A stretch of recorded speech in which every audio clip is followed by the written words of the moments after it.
Welcome to Lotus Whisper, Zen Tales for Sleep. Tonight, we will journey alongside a young monk as he learns one of life's most profound lessons. You can't control your emotions, but you can transform how you meet them.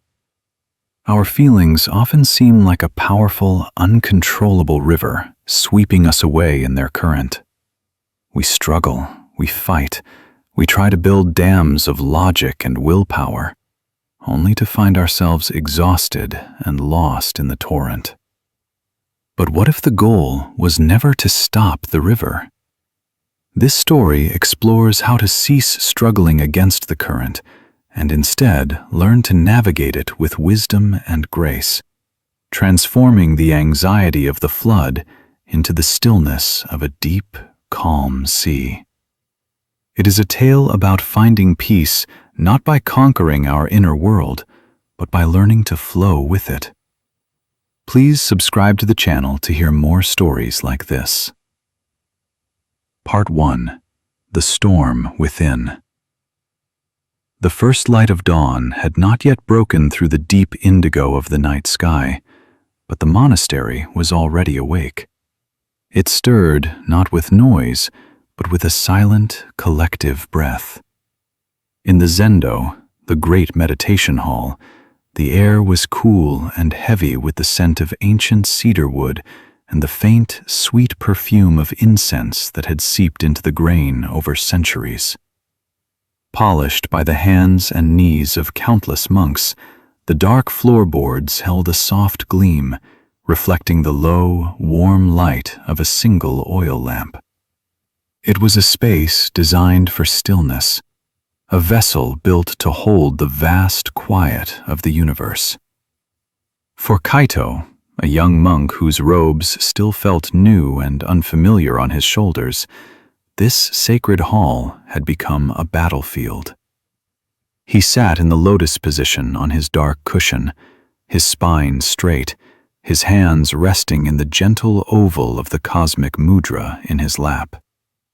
He had been taught the form, the precise architecture of the body that invites the mind to settle. He had been told that to sit was enough, but for Kaito, it was never enough.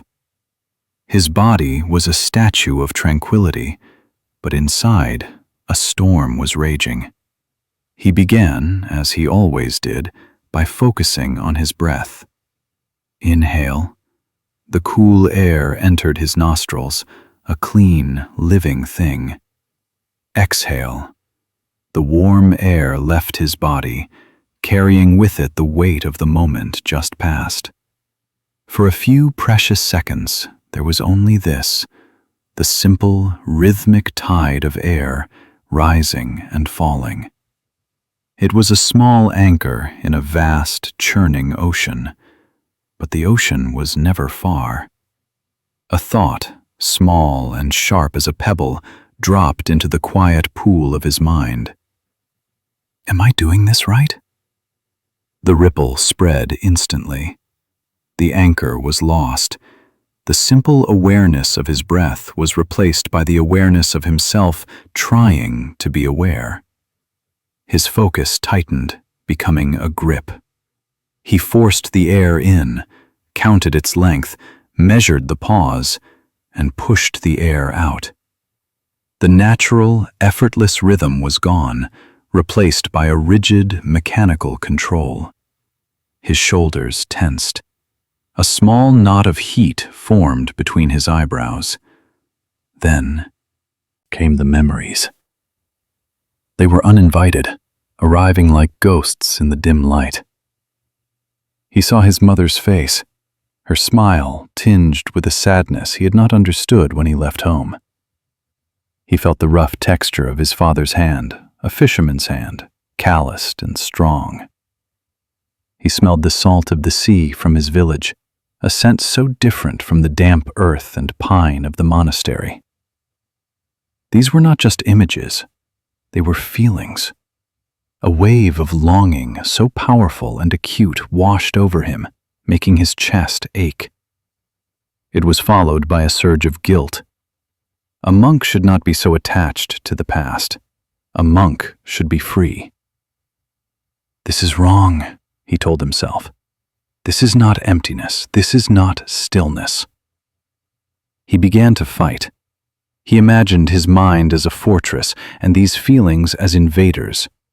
He tried to build a wall of concentration, brick by brick, with each controlled breath. He tried to push the image of his mother's face away, but the more he pushed, the clearer it became. Her eyes seemed to look at him with a gentle question.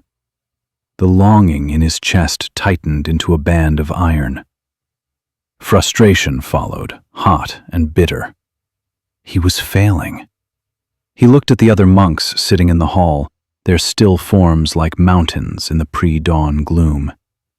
He could not see their faces, only their silhouettes, but he was certain they were not fighting. He was sure their minds were as calm and clear as a forest pool on a windless day.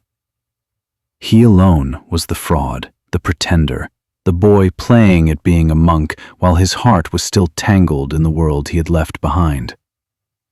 The frustration curdled into a quiet, simmering anger directed at himself.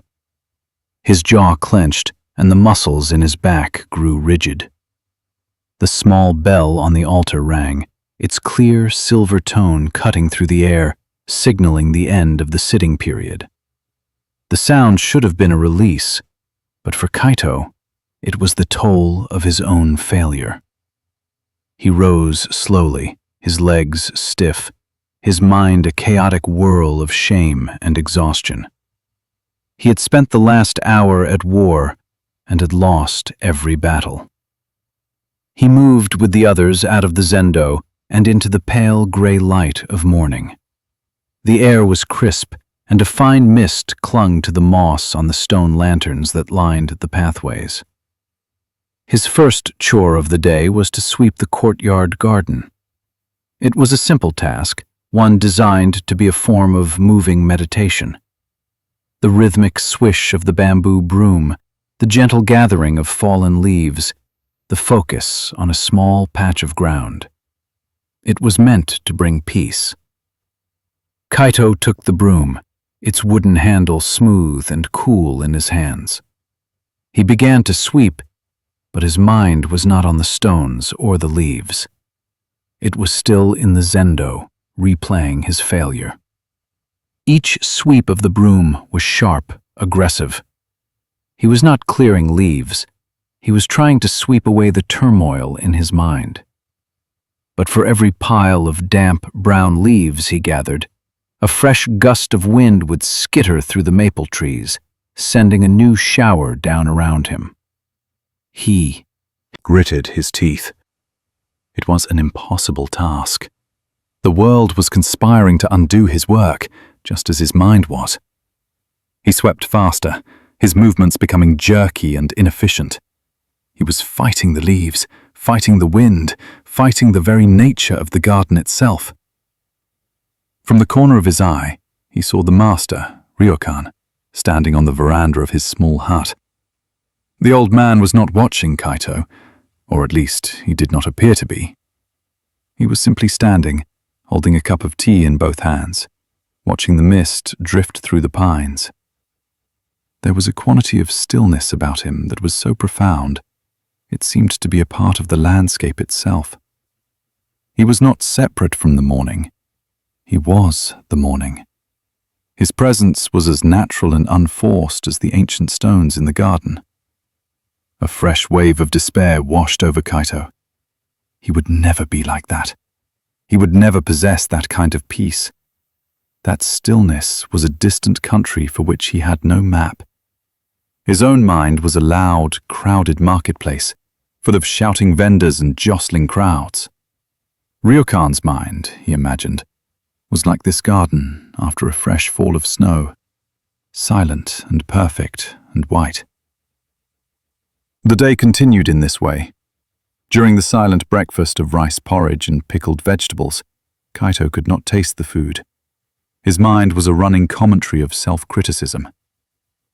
"You are chewing too loudly. You are not grateful enough for this food. The monk beside you is eating with perfect mindfulness. You are a clumsy child. During the work period, when he was tasked with chopping wood for the kitchen fires, each swing of the axe was a blow against his own frustration. The sharp crack of splitting wood gave him a momentary, savage satisfaction, but it faded almost instantly, leaving behind the same dull ache of anxiety. He tried to focus on the task, on the weight of the axe, the scent of the pine resin, the texture of the bark, but the thoughts kept coming, a relentless tide. Thoughts of his inadequacy, fears about the future, regrets about the past. They were a constant, humming background noise that never ceased. He felt utterly alone in his struggle. The other monks, with their calm faces and graceful movements, seemed to exist in a different world. He did not know that the quiet monk who worked beside him in the vegetable garden wrestled with his own deep-seated pride, or that the old monk who chanted the sutras with such a resonant voice was tending to the slow-burning grief of losing his own teacher years ago. Kaito saw only their placid surfaces and compared them to his own turbulent depths, and in that comparison, he found only confirmation of his own brokenness. As evening fell, the monastery settled into a deeper quiet. The day's work was done. The evening meal had been eaten. The final chants had been offered. A deep blue twilight filled the spaces between the temple buildings, and the paper screens of the monks' small cells began to glow from within like soft lanterns. For Kaito, this was the hardest time of all. The structured activities of the day provided at least some distraction, some external thing to focus on. But the night offered only emptiness, a vast, silent space that his anxieties would rush to fill. He sat in his small, bare room. There was only a sleeping mat on the tatami floor, a low wooden desk, and a single candle. The flame flickered, casting long, dancing shadows on the paper walls. Outside, he could hear the gentle, rhythmic chirping of crickets and the distant hoot of an owl. It was a peaceful sound, the sound of the world settling into rest. But it brought him no peace. He tried to meditate again, thinking that perhaps, alone and away from the pressure of the zendo, he could find some quiet. But the storm was worse than ever. Without the discipline of the hall, his mind felt completely untethered. The waves of emotion were larger, more violent. Sadness crashed over him, a profound and bottomless sorrow for a home he could never return to. Fear followed, a cold and shapeless dread that whispered to him in the dark. "You will never find what you are looking for. You have made a terrible mistake." He lay down on his mat, pulling the thin blanket up to his chin. He closed his eyes, desperate for the oblivion of sleep. But his mind was a lit stage. Every worry, every regret, every fear took its turn in the spotlight, performing for an audience of one. He felt a tightness in his chest so severe it was hard to breathe. His heart was beating too fast, a frantic drum against his ribs. He tried to suppress it all, to force his mind into blankness. He imagined a black screen and tried to hold it steady, but images and feelings kept tearing through it. He tried to count his breaths, but he would lose his place by the time he got to 3. He tried reciting a mantra, but the words felt hollow and meaningless, just another noise in the cacophony. Every attempt to control his mind was like trying to hold water in a clenched fist. The harder he squeezed, the faster it slipped through his fingers. His efforts only made him more tense, more agitated, more aware of his own powerlessness. He was trapped in a feedback loop of anxiety. He was anxious about being anxious, frustrated about being frustrated, sad about being sad. The emotions were feeding on themselves, growing stronger with every attempt he made to vanquish them. He turned onto his side, curling into a ball, as if he could physically protect himself from the assault within. The wooden walls of his cell felt like the bars of a cage. The silence of the monastery pressed in on him, amplifying the noise in his head. He felt a profound sense of isolation, as if he were the only person in the world who had ever felt this way. He believed with absolute certainty that there was something fundamentally wrong with him, that he was missing some essential component for peace that everyone else possessed. Hours passed. The moon climbed. High in the sky, its pale, serene light filtering through the paper screen, tracing the delicate shape of a bamboo branch on the wall. Kaito watched it, his eyes wide and aching with sleeplessness. The storm had not subsided. It had simply exhausted him. He was no longer fighting with vigor, but with a weary, desperate resignation. He felt like a swimmer caught in a relentless riptide, too tired to struggle anymore, on the verge of letting the current pull him under. It was in that moment of utter surrender, of admitting complete and total defeat, that a new thought arose. It was not a thought born of struggle, but one that emerged from the quiet depths of his exhaustion. I cannot do this. I cannot win this war. For the first time, it was not a cry of despair, but a simple statement of fact. The recognition of his own inability to control the storm was not a failure, but a truth. And in that truth, there was a tiny, almost imperceptible crack of light. If he could not win the war, perhaps the war itself was the mistake. Perhaps the enemy was not the storm, but his own relentless battle against it. He did not know what to do with this thought. It was a foreign concept, a seed planted in the ravaged landscape of his mind. But it was there. He knew he could not spend another day, another hour, fighting this way. The path he was on led only to more suffering. He needed a different way. He needed a guide. His last conscious thought before a fitful, shallow sleep finally claimed him was of the master, Ryokan, standing on the veranda, holding his cup of tea, as still and present as the ancient pine tree beside him. Tomorrow, Kaito decided.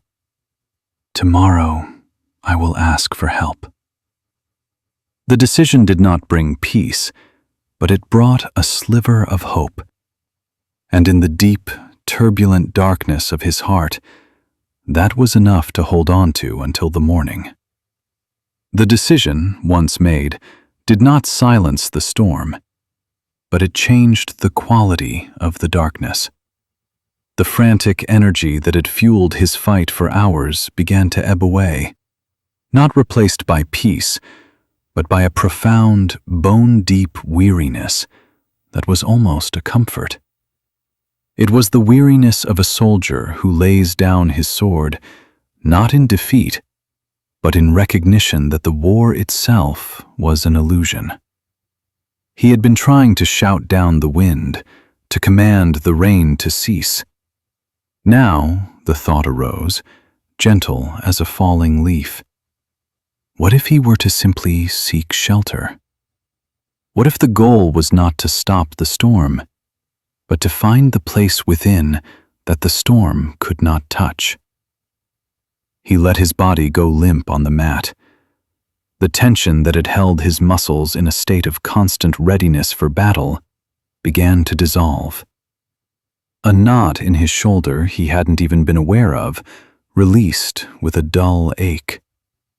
His jaw, which had been clenched for hours, softened. He noticed, for the first time that night, the intricate pattern the moonlight traced upon the floor. It was no longer a symbol of a serenity he could not reach, but simply light falling on wood. He heard the cricket's song not as an intrusion into his suffering, but as the sound of the night itself, a rhythm that had been there all along, unnoticed beneath the clamor of his own mind. The act of resolving to ask for help was an act of humility. It was an admission that his own strength, his own will, was not enough. For months he had been driven by a fierce, youthful pride, a belief that enlightenment was a fortress to be taken by storm, a prize to be won through sheer effort. He had treated his own mind as an unruly subordinate to be disciplined and controlled. Now, lying in the quiet dark, he saw the foolishness of it. How can the wave command the ocean? How can the leaf command the tree? He was a part of this mind, not its master. The struggle was not between him and his emotions, but between one part of his mind and another. It was a civil war, and in such a war there are no victors, only a ravaged homeland. His breathing, which had been tight and shallow in his chest, began to deepen, sinking into his belly. The thoughts of his mother, his father, his failures, still drifted through his awareness, but they were like clouds passing high in a night sky.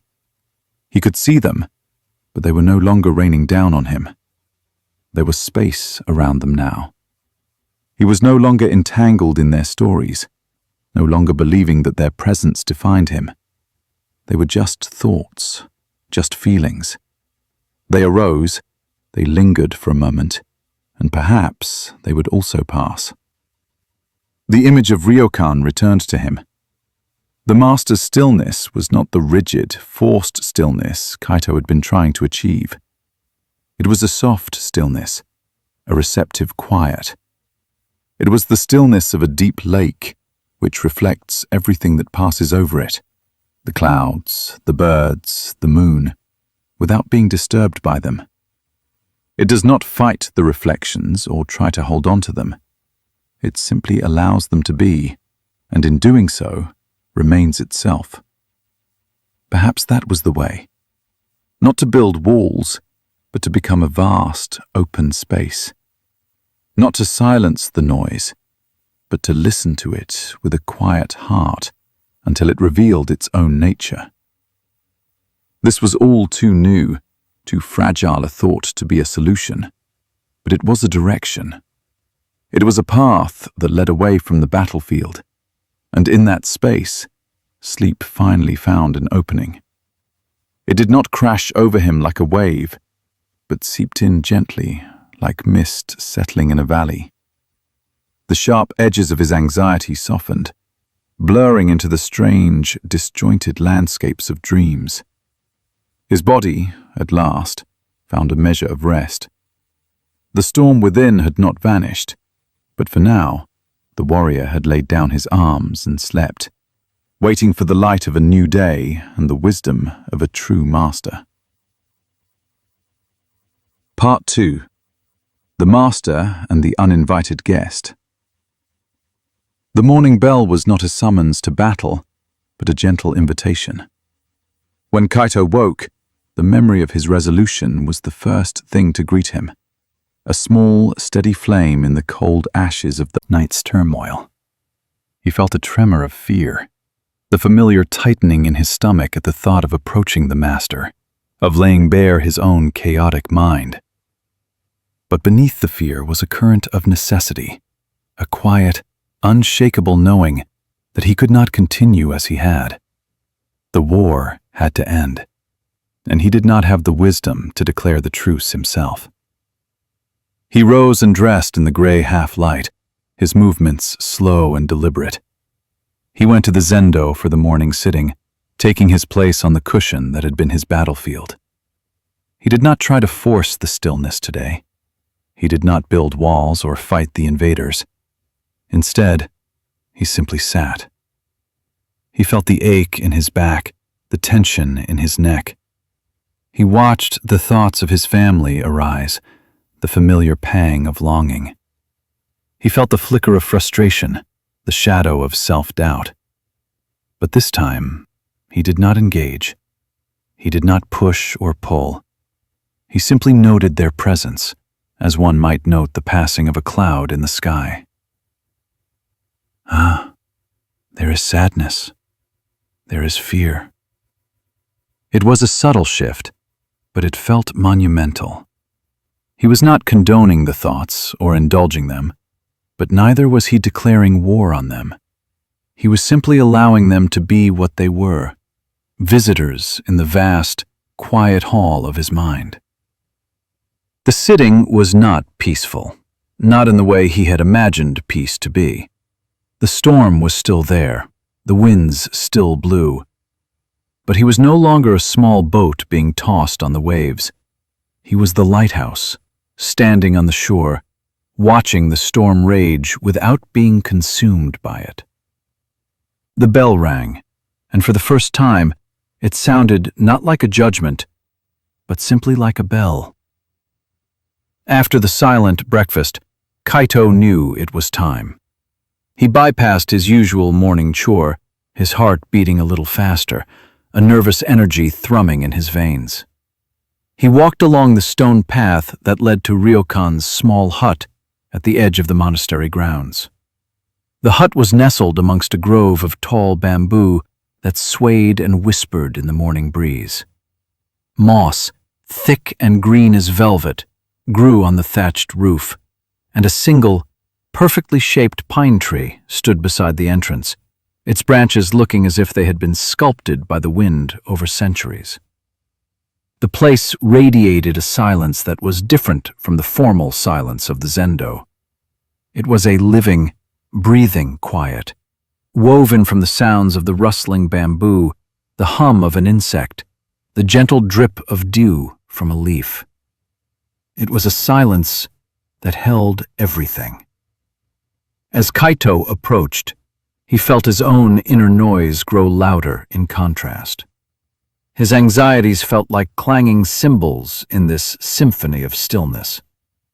He stood before the simple wooden door for a long moment, his hand hovering, unwilling to disturb the peace. He felt a wave of shame. Who was he to bring his broken, messy mind to this sanctuary? Perhaps he should turn back, try harder on his own.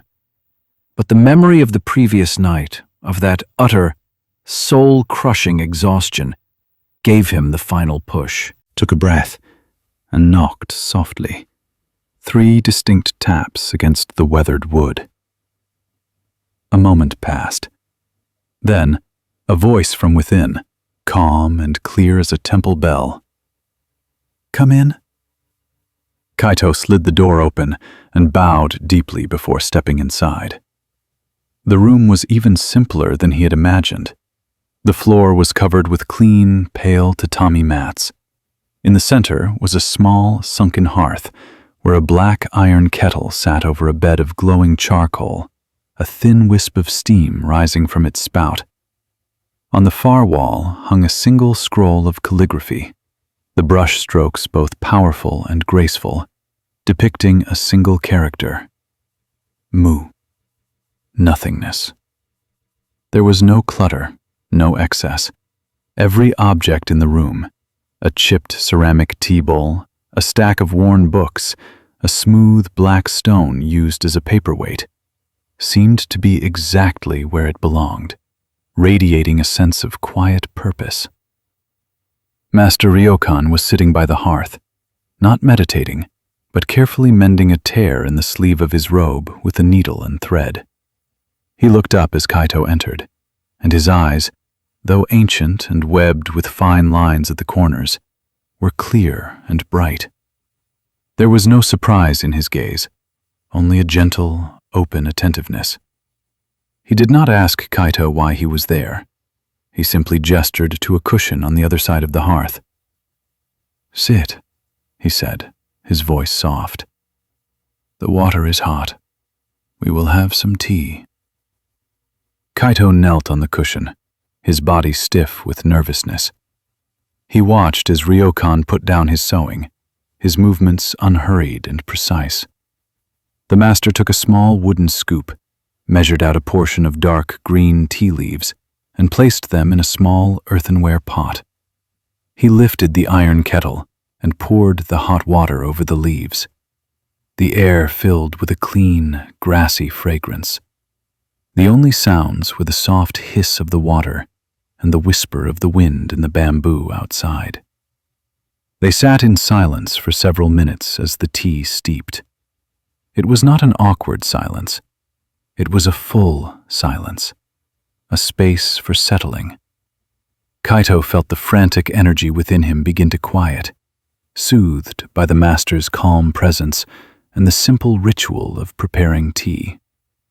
He had come here with a speech prepared, a desperate torrent of words to describe his suffering. But in this profound quiet, the words seemed clumsy and inadequate. Ryokan poured the pale green tea into 2 small cups and pushed one across the mat to Kaito.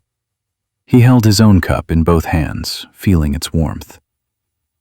"Now," Ryokan said, his eyes meeting Kaito's, "what is troubling the wind in your heart?" The gentle, poetic question unlocked something in Kaito. The carefully prepared words vanished, and the raw truth spilled out. He spoke of the storm in his mind, the endless waves of longing, guilt, and fear. He spoke of his attempts to fight, to suppress, to control. He used the language of a soldier. "I am at war with my own mind, Master," he said, his voice thick with emotion.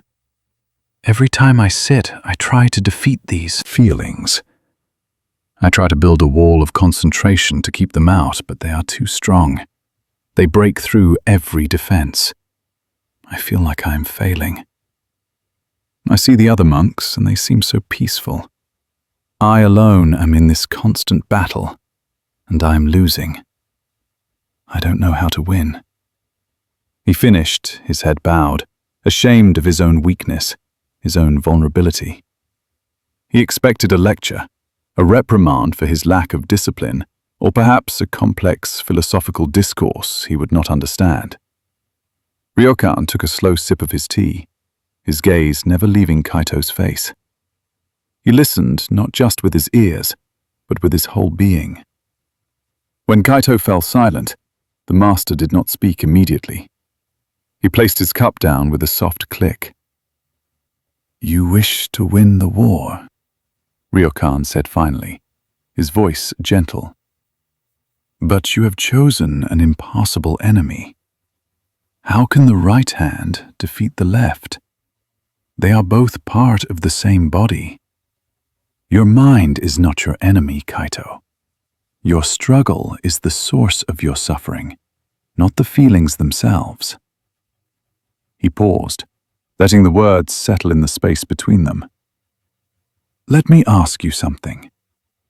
If a guest you did not invite and do not like arrives at your door, what do you do?" Kaito, confused by the sudden shift, thought for a moment. "I would tell him he is not welcome. I would shut the door in his face and lock it. I would not let him in." "And what would this guest do?" Ryokan asked. "He would likely be insulted. He might shout and pound on the door. He might try to break a window. He would make a great disturbance, and all your energy would be spent holding the door closed against him. This is what you have been doing. You have been trying to slam the door on your sadness and your fear, and so they pound and shout, and your house is never quiet." Kaito saw the truth in this immediately. The more he pushed the feelings away, the more violently they demanded his attention. Then what should I do?" Kaito asked. "Should I invite him in? Should I be friendly to him?" Ryokan smiled faintly. "Suppose you do that. You open the door and say, 'Welcome, dear anger. Please come in and have some tea. Tell me all about why you are here. So anger comes in. He sits at your table. He drinks all your tea and eats all your food. He tells you his stories of injustice and blame over and over. He stays for days, for weeks. He becomes the master of your house, and you become his servant, constantly tending to his needs. This is indulgence. This is to become lost in the story of your emotions. This, too, is a kind of prison. Kaito felt a fresh wave of despair. So I cannot push him away, and I cannot invite him in. Then what is left? There is a third way, Ryokan said, his voice becoming very soft and clear. The uninvited guest arrives at your door. You open it. You see him standing there. Perhaps it is anger, with his red face and clenched fists. Perhaps it is sadness, her eyes full of tears. You do not slam the door. You also do not invite him in for tea. You simply stand in the doorway and acknowledge him. You bow, just slightly, and say, I see you are here. And then you leave the door open, and you go about your business. He picked up his teacup and looked at it. You continue to mend your robe. You sweep the floor. You chop the wood. You do not serve the guest. You do not fight with the guest. You do not entertain him. You simply allow him to be there, in the entryway, without giving him the run of the house. And what do you think happens to a guest who is given no fight and no entertainment? Kaito looked at the master, a new understanding dawning in his eyes. He would eventually get bored. He would see there is nothing for him here, and he would leave on his own. Exactly, Ryokan said. Emotions are just like this. They are uninvited guests.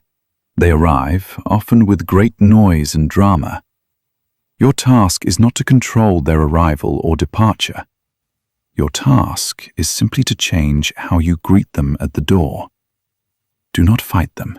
Do not feed them. Simply acknowledge their presence. Ah, sadness is here.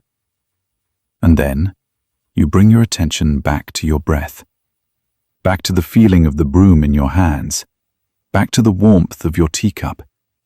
You let the emotion be in the background, without making it the center of your world. You will be surprised how quickly these guests leave when you stop making such a fuss over them.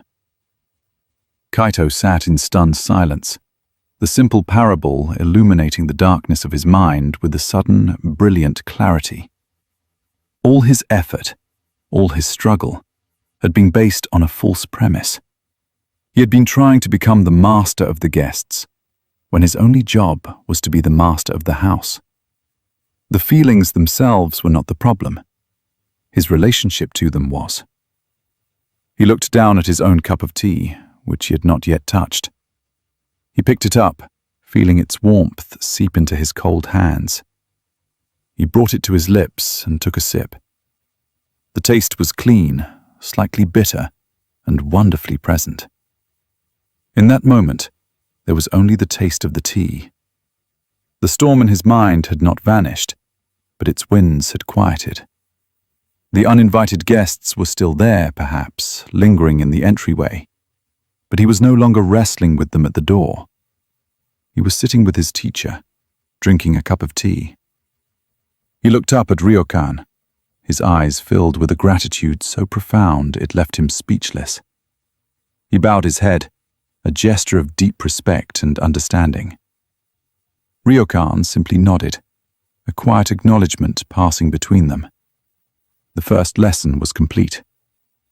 It was not a solution that would magically erase his pain, but it was a path. It was a practice.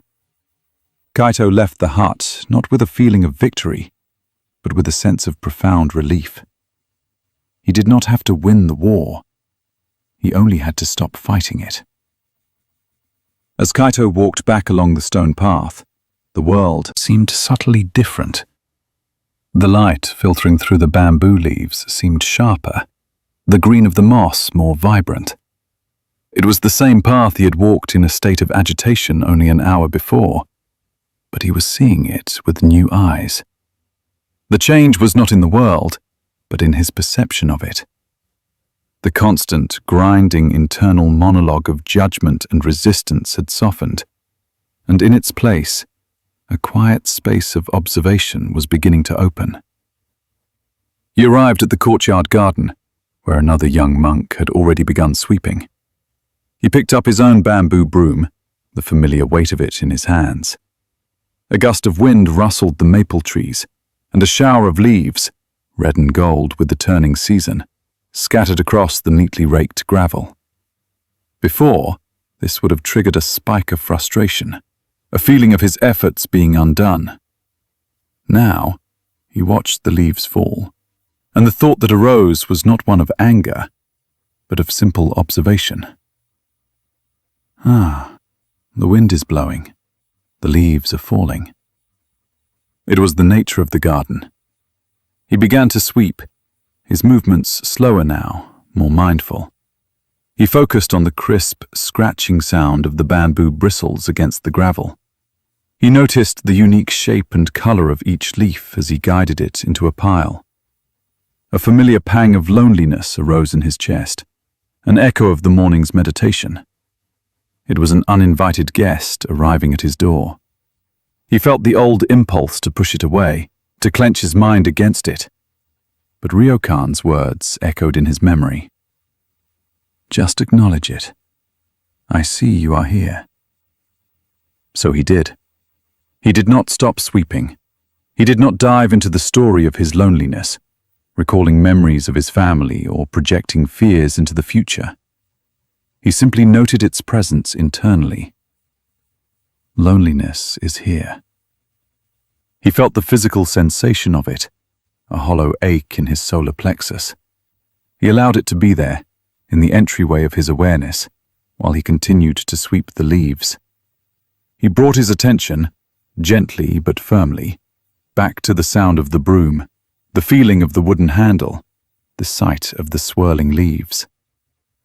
And a strange thing happened. The loneliness did not immediately vanish. It remained, but its power was diminished. It was no longer a tyrant demanding all of his attention. It was a background noise, a passing weather pattern in the sky of his mind. He could feel the ache in his chest and, at the same time, feel the warmth of the autumn sun on his back. He could be aware of the sadness and, simultaneously, be aware of the simple, satisfying task of creating order in the garden. He was bigger than the emotion. His awareness was a vast space that could hold the feeling without being defined by it. He worked this way for a long time, the rhythm of the sweeping becoming a form of meditation. Each time a difficult thought or emotion arose, a flicker of anxiety about the future, a wave of guilt about the past, he practiced this new skill. He would open the door, acknowledge the guest with a silent, mental nod, and then return his attention to his work. He did not always succeed. Sometimes he would get drawn into a conversation with the guest, finding himself lost in old stories and familiar arguments before he even realized what was happening. But when he did notice, he did not scold himself. He simply, gently, unhooked his attention and brought it back to the present moment, back to the gravel and the leaves. This was the beginning of true practice for Kaito. He understood now that meditation was not about creating a perfect, empty mind, free of all disturbance. That was an impossible goal, a recipe for constant failure and frustration. True practice was about cultivating a mind that was spacious and resilient enough to accommodate the inevitable storms. It was about learning to be the calm, unwavering host of his own inner world, treating every guest, the pleasant and the unpleasant, with the same steady, non-judgmental awareness. He finished sweeping the last section of the courtyard. He looked at the swirling patterns he had raked into the gravel, patterns that represented the flowing water of a stream. He looked at the piles of fallen leaves, which would be gathered and returned to the earth as compost. Nothing was permanent. The leaves fell, were gathered, and would eventually nourish the tree so it could grow new leaves. The patterns in the gravel would be washed away by the next rain. His emotions, too, were like this. They arose, they stayed for a time, and if he did not cling to them or fight them, they would pass, becoming part of the rich soil of his own experience. The war was not over, but a peace treaty had been signed. The young soldier was learning, at last, to become a diplomat. Part 3. Watching the clouds drift by. The days that followed Kaito's conversation with Ryokan were filled with a new kind of effort. It was not the desperate, violent struggle of before, but the quiet, consistent effort of a gardener learning to tend a new and delicate plant. The practice of meeting his uninvited guests at the door was a relief, a profound release from the war he had been waging. Yet it was not easy. He would often find, to his dismay, that he had not only opened the door, but had followed the guest into the house, sat down for tea, and become completely engrossed in its dramatic story. He would be halfway through a familiar argument with anger, or deep in a nostalgic and sorrowful conversation with longing, before he would realize what had happened. In these moments, the old frustration would return, a bitter taste in his mouth. He was still failing. The technique was simple, but his mind was a creature of habit, conditioned by years of entanglement. He felt like a man trying to smooth a crumpled piece of paper. He could press it flat, but the deep creases remained. His mind, it seemed, was full of such creases. One afternoon, a few weeks after his first visit to the master's hut, Kaito was sitting by the monastery's carp pond. The surface of the water was a dark, placid mirror, reflecting the deep blue of the autumn sky and the fiery red of the Japanese maples that lined its edge. He was trying to meditate, to simply watch his breath, but a cloud of melancholy had settled over him. It was a vague, shapeless sadness with no particular cause he could name, and it colored everything in a dull, gray light. He tried to acknowledge it as a guest. "Ah, sadness is here." But the guest was persistent. It did not pound on the door, but it seeped under it like a cold mist, chilling the entire house. He felt heavy, and the simple act of sitting upright required an enormous effort. The beauty of the pond, the vibrant colors of the leaves seemed distant, as if viewed through a thick pane of glass. He did not notice Ryokan approaching until the old master was standing beside him, his soft-soled sandals making no sound on the mossy stones. Kaito startled, ready to stand and bow, but Ryokan raised a hand, a gesture for him to remain seated. The master stood there for a long moment, not looking at Kaito, but at the reflection in the water. "The sky is very beautiful today," Ryokan said, his voice quiet. "But it is best seen from the high places. The old lookout on the western hill gives a fine view. Come, walk with me." It was not a request that could be refused. Kaito rose, his joints stiff, and followed the master. They left the manicured grounds of the monastery and took a narrow, winding path that led up into the forested hills behind the temple. The air grew cooler and smelled of damp earth, pine needles, and decaying leaves. The path was steep in places, covered with a treacherous carpet of moss and gnarled roots that snaked across the ground like sleeping serpents. Kaito, lost in his own gloomy thoughts, focused only on his feet, on the difficulty of the climb. His mind was a running commentary. "My legs are tired. I am not as strong as I should be. Why is the master making me do this? I will never find peace." He was so absorbed in this internal chatter that he barely noticed the world around him. Ryokan, however, walked with a different kind of attention. He moved slowly, his steps light and sure. He would pause occasionally to look at the way the sunlight filtered through the high canopy of the cedar trees, creating shifting patterns of light and shadow on the forest floor.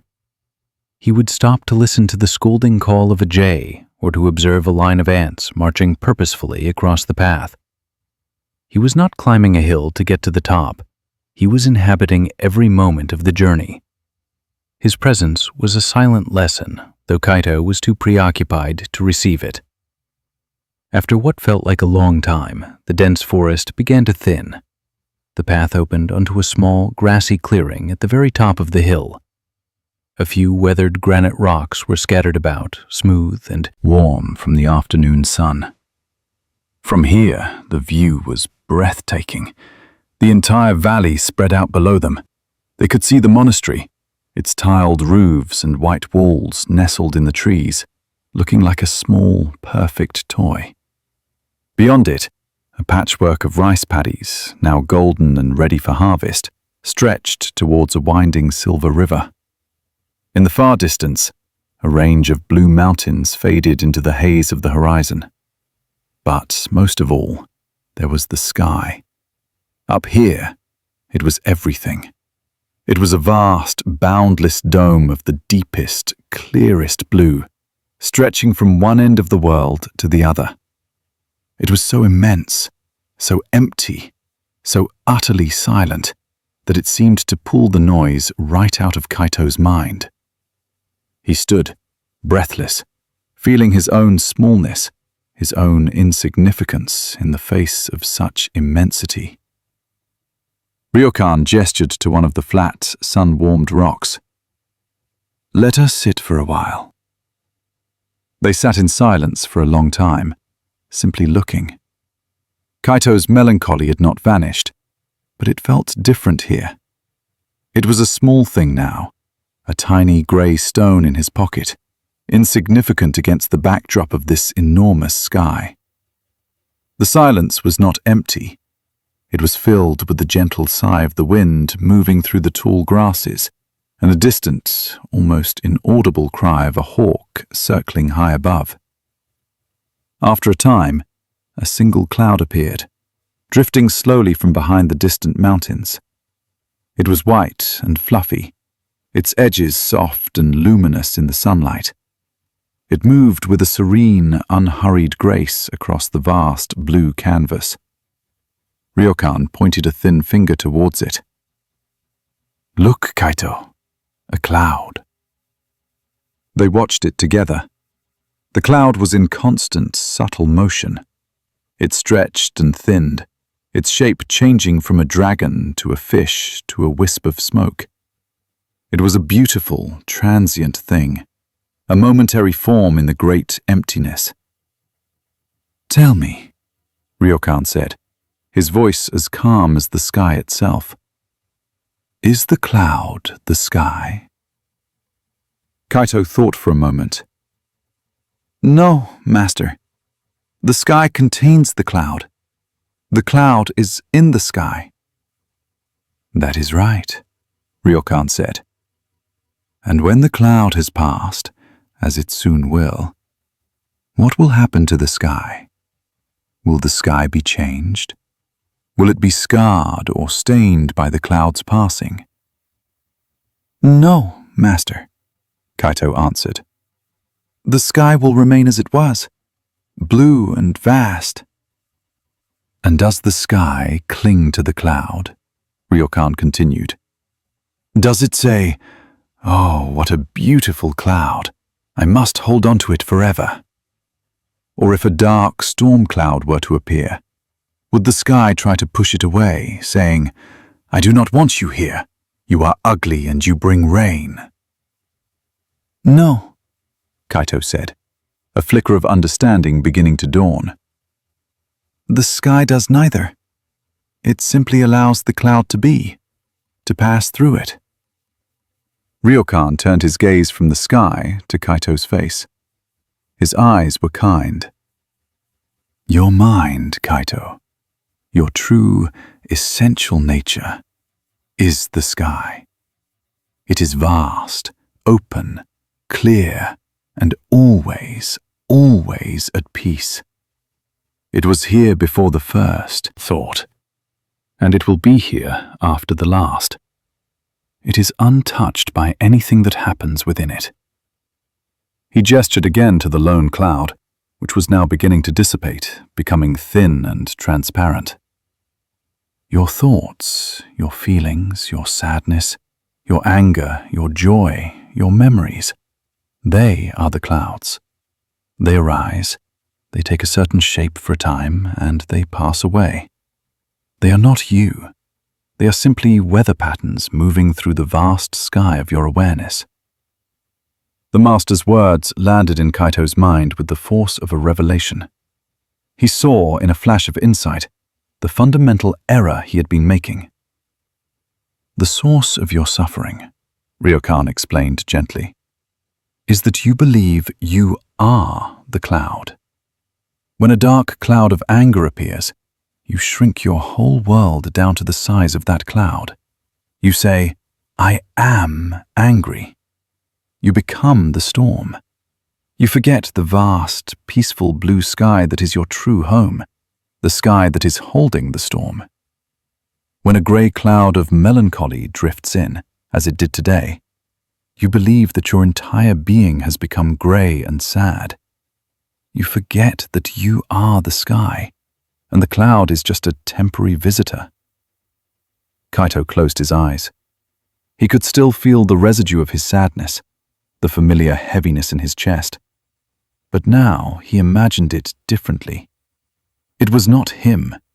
It was a cloud, a patch of grey mist floating in the infinite space of his own mind. He, the awareness that was watching this feeling, was the sky. The realization created a space, a distance between the observer and the observed. He was not the sadness. He was the one who was aware of the sadness. And the one who is aware is not a thing. It is a space. It is the sky. He felt a profound sense of release, a lightness spreading through his body. The heaviness in his chest began to feel less solid, more transparent, like the cloud they had been watching. It was still there, but it no longer defined him. They sat for another hour as the afternoon sun began its slow descent. More clouds appeared. A group of small, puffy white clouds skittered across the sky like lambs playing in a field. These are your happy thoughts, Ryokan said with a smile. They are pleasant to watch, but they too will pass. The sky does not try to catch them and keep them. Later, a large, dark-bottomed cloud moved in from the west, its shadow passing over the valley below, momentarily dimming the light. And this one, Ryokan said, this is perhaps a great fear or a deep grief. It looks solid and threatening. It may even bring rain and thunder. But even the greatest storm is still just a cloud. It is not the sky. The sky holds the storm, allows it to rain, allows the lightning to flash. And when the storm has passed, the sky is still there, washed clean, utterly unharmed. Kaito understood. The practice was not to get rid of the clouds. It was not even to prefer the white clouds over the dark ones. The practice was to shift his identification from the transient, ever-changing clouds to the vast, stable, unchanging sky. It was to rest in the awareness itself, rather than in the objects of awareness. As the sun touched the horizon, it set the edges of the clouds on fire with brilliant hues of orange, pink, and gold. The sky became a masterpiece of impermanent beauty. It was a final, silent teaching. Even the most dramatic and beautiful moments pass. All that remains is the vast, open space that allows them to happen. They walked back down the hill in the deepening twilight. The journey felt different. Kaito was no longer trapped in his head. He was aware of the feel of the cool air on his skin, the scent of the pines, the sound of their footsteps on the path. Thoughts and feelings still arose, but they were like small clouds drifting through the periphery of his awareness. His primary sense of self was shifting, moving from the content of his mind to the context that held it. That night, in the zendo, he sat on his cushion. The familiar waves of emotion began to rise. A memory of his home brought a pang of longing. A worry about the next day brought a flicker of anxiety. But now, he had a place to stand. He was the sky. He watched the cloud of longing arise, change shape, and slowly drift away. He watched the cloud of anxiety appear, a small, dark wisp, and he let it go without resistance. He was not fighting. He was not controlling. He was simply watching, allowing, and resting in the vast, silent peace of his own true nature. He was learning to be the sky, and in doing so, he was discovering a freedom he had never imagined was possible. This new practice of non-identification was a subtle art, one that required constant, gentle reminders. The habit of a lifetime, the habit of believing he was the sum of his thoughts and feelings, was a powerful current. There were times, many times, when he would forget. A sudden, sharp word from a senior monk would instantly conjure a dark thundercloud of anger and shame, and Kaito would become the storm. He would be swept away in the torrent of justifications, resentments, and self-criticism, completely forgetting the vast blue sky. But the difference was that now, eventually, he would remember. It might be hours later, as he was washing his bowl after the evening meal. He would suddenly see what had happened. He would see how he had collapsed his entire identity into the shape of that one dark cloud. And in that moment of seeing, the cloud would lose its power. The sky would reappear. He would not judge himself for having been swept away. Ryokan had taught him that the sky does not judge the clouds. He would simply acknowledge the experience. Ah, I became the storm. And in that gentle acknowledgement, he was free again. He began to notice the clouds of others as well. He saw how the stern, disciplined head monk was often caught in a cloud of rigid perfectionism, how a younger novice was perpetually shrouded in a fog of self-doubt. He saw that they too believed they were their clouds. They were all walking around, mistaking their temporary weather for their true climate. This observation did not make him feel superior. On the contrary, it filled him with a deep and quiet compassion. He saw their struggle as his own. He was not alone in his forgetfulness. They were all just learning to remember the sky. The metaphor became his constant companion. When he felt a surge of pride after chanting a sutra particularly well, he would smile to himself and see it as a bright, puffy white cloud. He would enjoy its beauty without clinging to it, knowing it was just passing through. When a wave of deep fatigue and discouragement washed over him during a long work period, he would see it as a low, heavy bank of fog. He would not fight it or try to force it to lift. He would simply continue his work, allowing the fog to be there, knowing that the sun, the clear sky, was still present, just temporarily obscured. He started to understand what Ryokan meant when he said the sky was always at peace. The peace was not an absence of clouds. It was not a state of blissful blankness. The peace was the unwavering, spacious quality of the sky itself, which remained untouched and unharmed regardless of the weather. Peace was not a feeling to be achieved. It was his fundamental nature to be realized. One evening, a great autumn typhoon swept in from the sea. The wind howled through the monastery, rattling the wooden shutters and tearing branches from the ancient pines. Rain lashed against the paper screens in violent sheets. The monks secured the buildings and then gathered in the main hall, their faces illuminated by the flickering light of a few sturdy lanterns. The storm outside was a terrifying display of nature's power. Kaito sat in the zendo, listening to the roar of the wind and the drumming of the rain.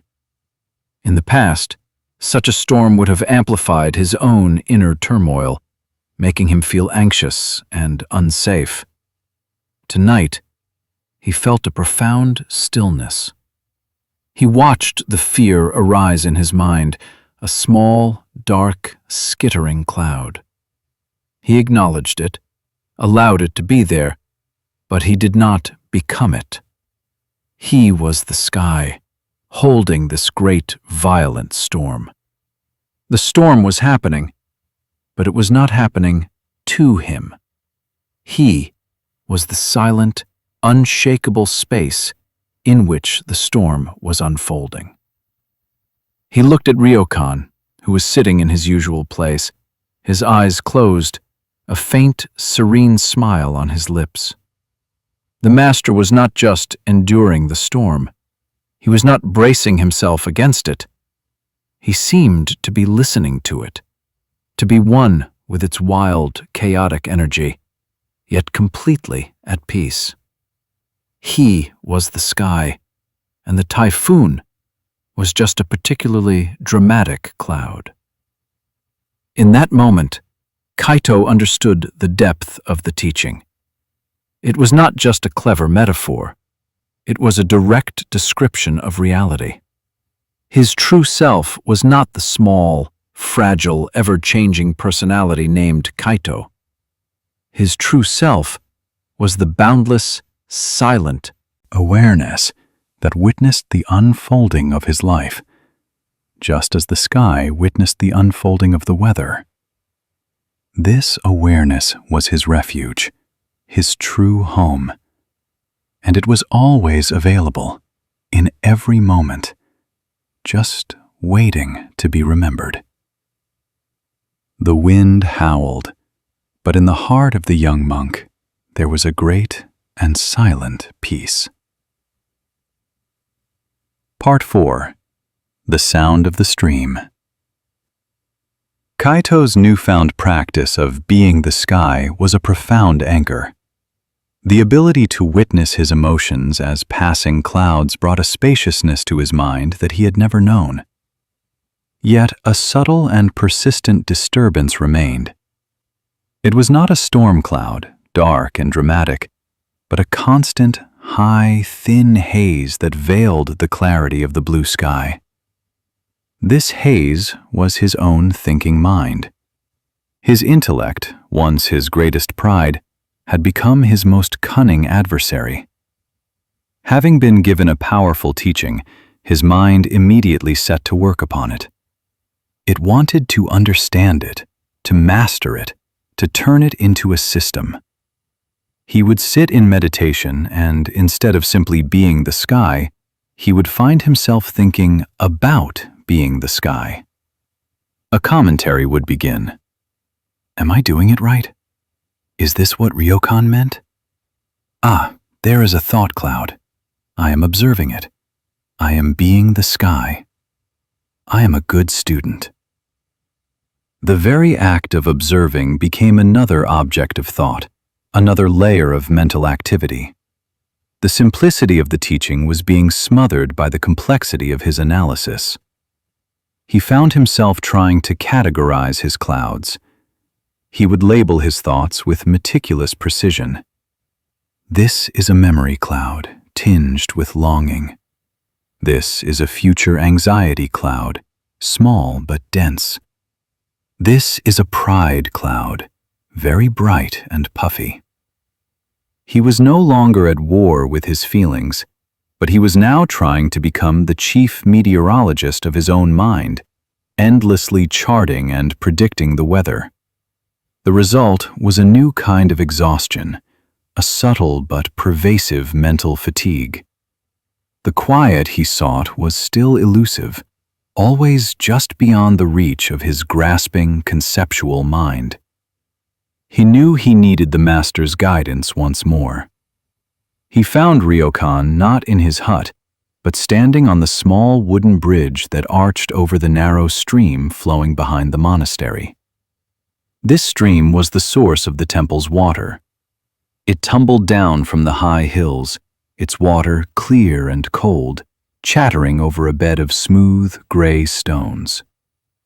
Ryokan was not looking at anything in particular.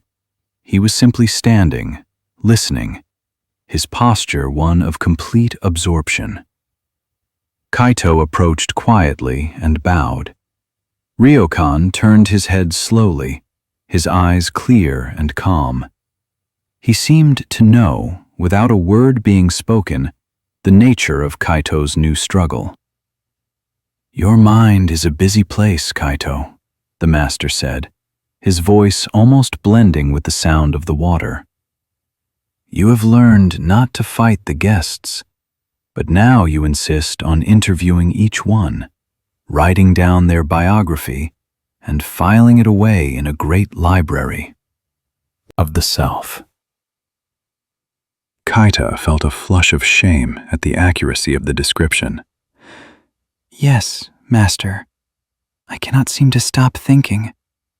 I try to be the sky, but my mind just wants to talk about the sky.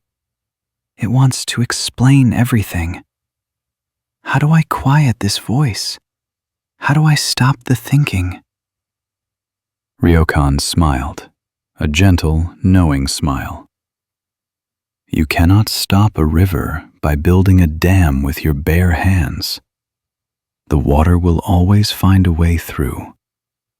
To try and stop thinking with more thinking is like trying to smooth water with an iron. You only create more ripples." He turned his gaze back to the stream. "This water has been flowing down from the mountain for 1,000 years. It has seen everything. It knows everything it needs to know. I want you to learn from it." He looked at Kaito. "Your task is this. Come here every day, sit by this stream, and listen to it. Listen until you can tell me what it is truly saying. Do not read. Do not chant. Do not try to meditate in the formal way. Just listen. And do not return to me until you have the answer." It sounded like a simple instruction, but Kaito felt the weight of it. It was a koan, a riddle not for the intellect, but for the soul. He bowed deeply. "I will try, Master." The next day, Kaito began his task. He found a flat, moss-covered rock at the water's edge, a place where the stream pooled slightly before tumbling over a small cascade. He sat, closed his eyes, and began to listen. Immediately, his analytical mind took over. First, he broke the sound down into its components. There was the deep, constant gurgle of the main current. There was the higher, tinkling sound of water splashing over small pebbles. There was a soft, hissing sound where the water spread thinly over a flat stone. He noted these different textures of sound, giving them names, appreciating their complexity. "This is the answer," he thought. "The stream is saying that reality is made of many different things, all working together to create a single whole." He felt a surge of satisfaction. He had solved it on the first day. He went to find Ryokan, his heart light with his own cleverness. He found the master sweeping leaves and explained his discovery. Ryokan listened patiently, then went on sweeping. "That is what your mind is saying, Kaito," he said without looking up. "That is not what the stream is saying.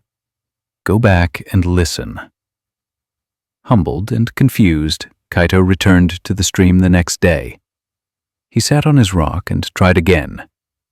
If the answer was not in the components of the sound, perhaps it was in its feeling, its emotional quality. He listened, and this time he tried to find a metaphor. The sound was like laughter, he thought, a kind of joyful, endless chuckling. He composed a short poem in his head about the stream's happy song. He focused on this idea for the entire day.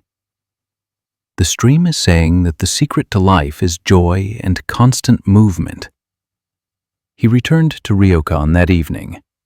The master was mending A screen. Kaito presented his new answer. Ryokan looked at him, his gaze penetrating. The stream also flows on the darkest night, Kaito. It flows in the dead of winter when the trees are bare and the world is frozen. Is it laughing then? You are projecting your own feelings onto the water. You are listening to yourself. Go back and listen to the stream. Kaito's frustration grew with each passing day. He tried every intellectual angle he could conceive of. He thought about the stream as a symbol of impermanence, each drop of water unique, never to pass the same spot again. He thought of it as a lesson in perseverance, always moving forward, wearing down the hardest stone.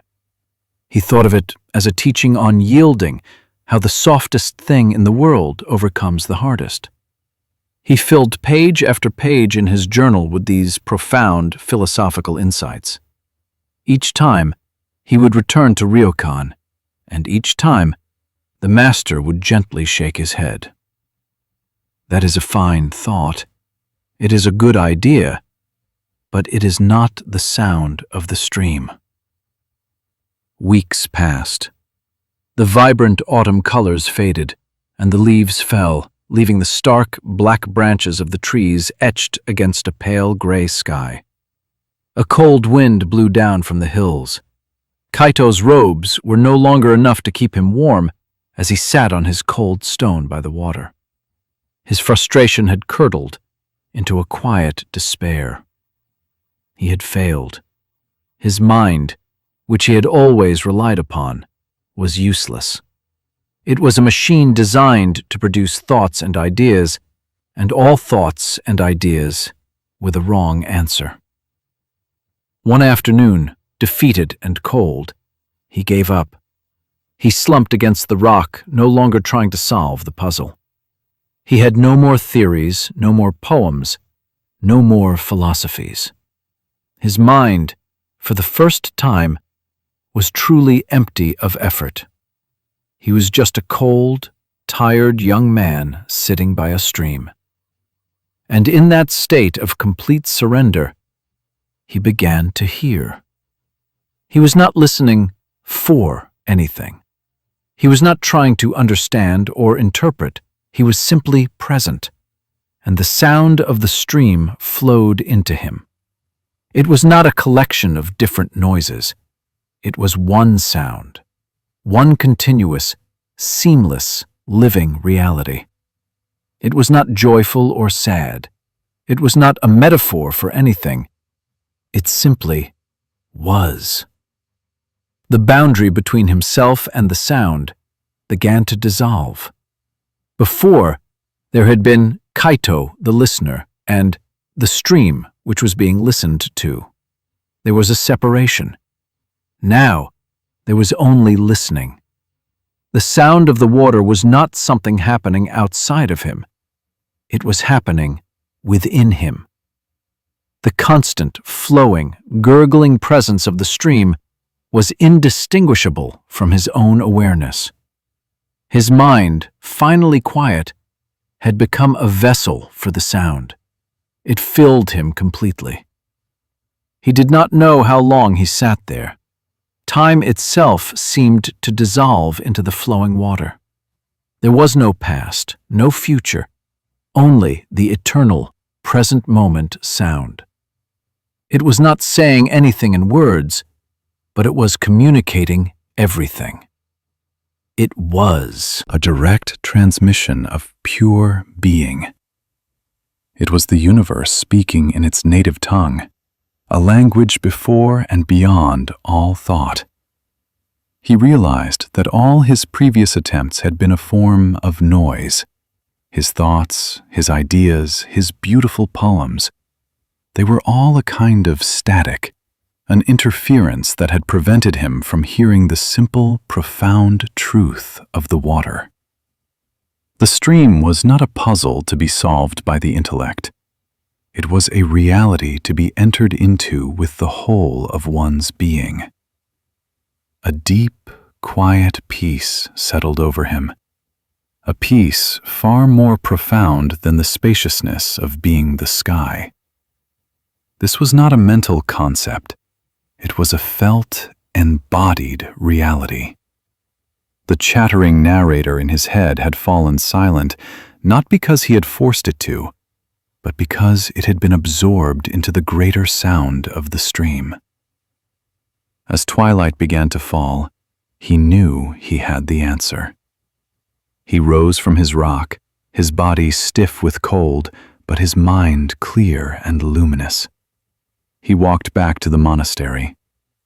He found Ryokan lighting a lamp in his hut. The master looked up, his eyes seeming to hold the same deep quiet as the stream. "Ah, Kaito, you are back. Tell me, what is the sound of the stream?" Kaito stood before him. He did not offer any of his old theories. He did not recite a poem. He did not speak a single word. He simply bowed, a deep, slow bow of profound gratitude. And in the silence of the room, there was only the sound of his robes rustling and the soft sigh of the wind outside. Ryokan watched him, and a broad, genuine smile spread across his face. He nodded slowly. "Yes," he said softly. "That's it. You have heard it at last." From that day forward, Kaito's practice was transformed. He had learned to listen. He brought this non-conceptual awareness to every part of his life. When he was chopping wood, he no longer thought about chopping wood. He listened to the sharp thwack of the axe, felt the vibration in his arms, smelled the scent of the pine. He became the chopping. When he was sweeping, he became the sweeping. When he was eating his rice, he became the eating. He discovered that every moment had its own sound, its own direct reality, that could be experienced if he would only quiet his mind enough to hear it. The world opened up to him in a new way. It was no longer a collection of objects to be named and analyzed, but a living, breathing whole, a symphony of being. His emotions still came and went like clouds, but he now met them with this same silent, listening awareness. He could feel sadness without needing to think about sadness. He could feel joy without needing to analyze it. He was learning to live life directly, without the constant filter of his own mind.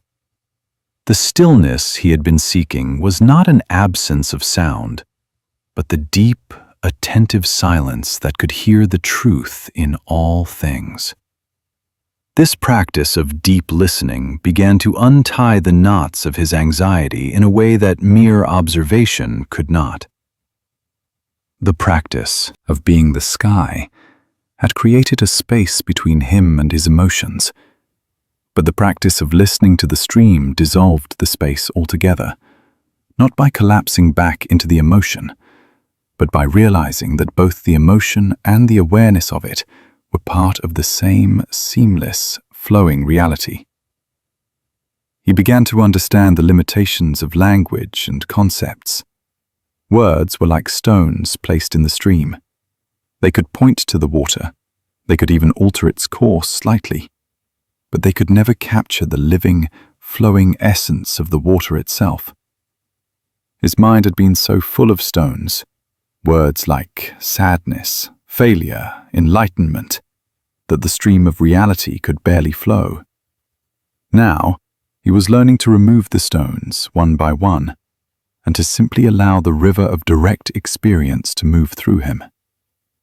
This did not mean he became thoughtless or unintelligent.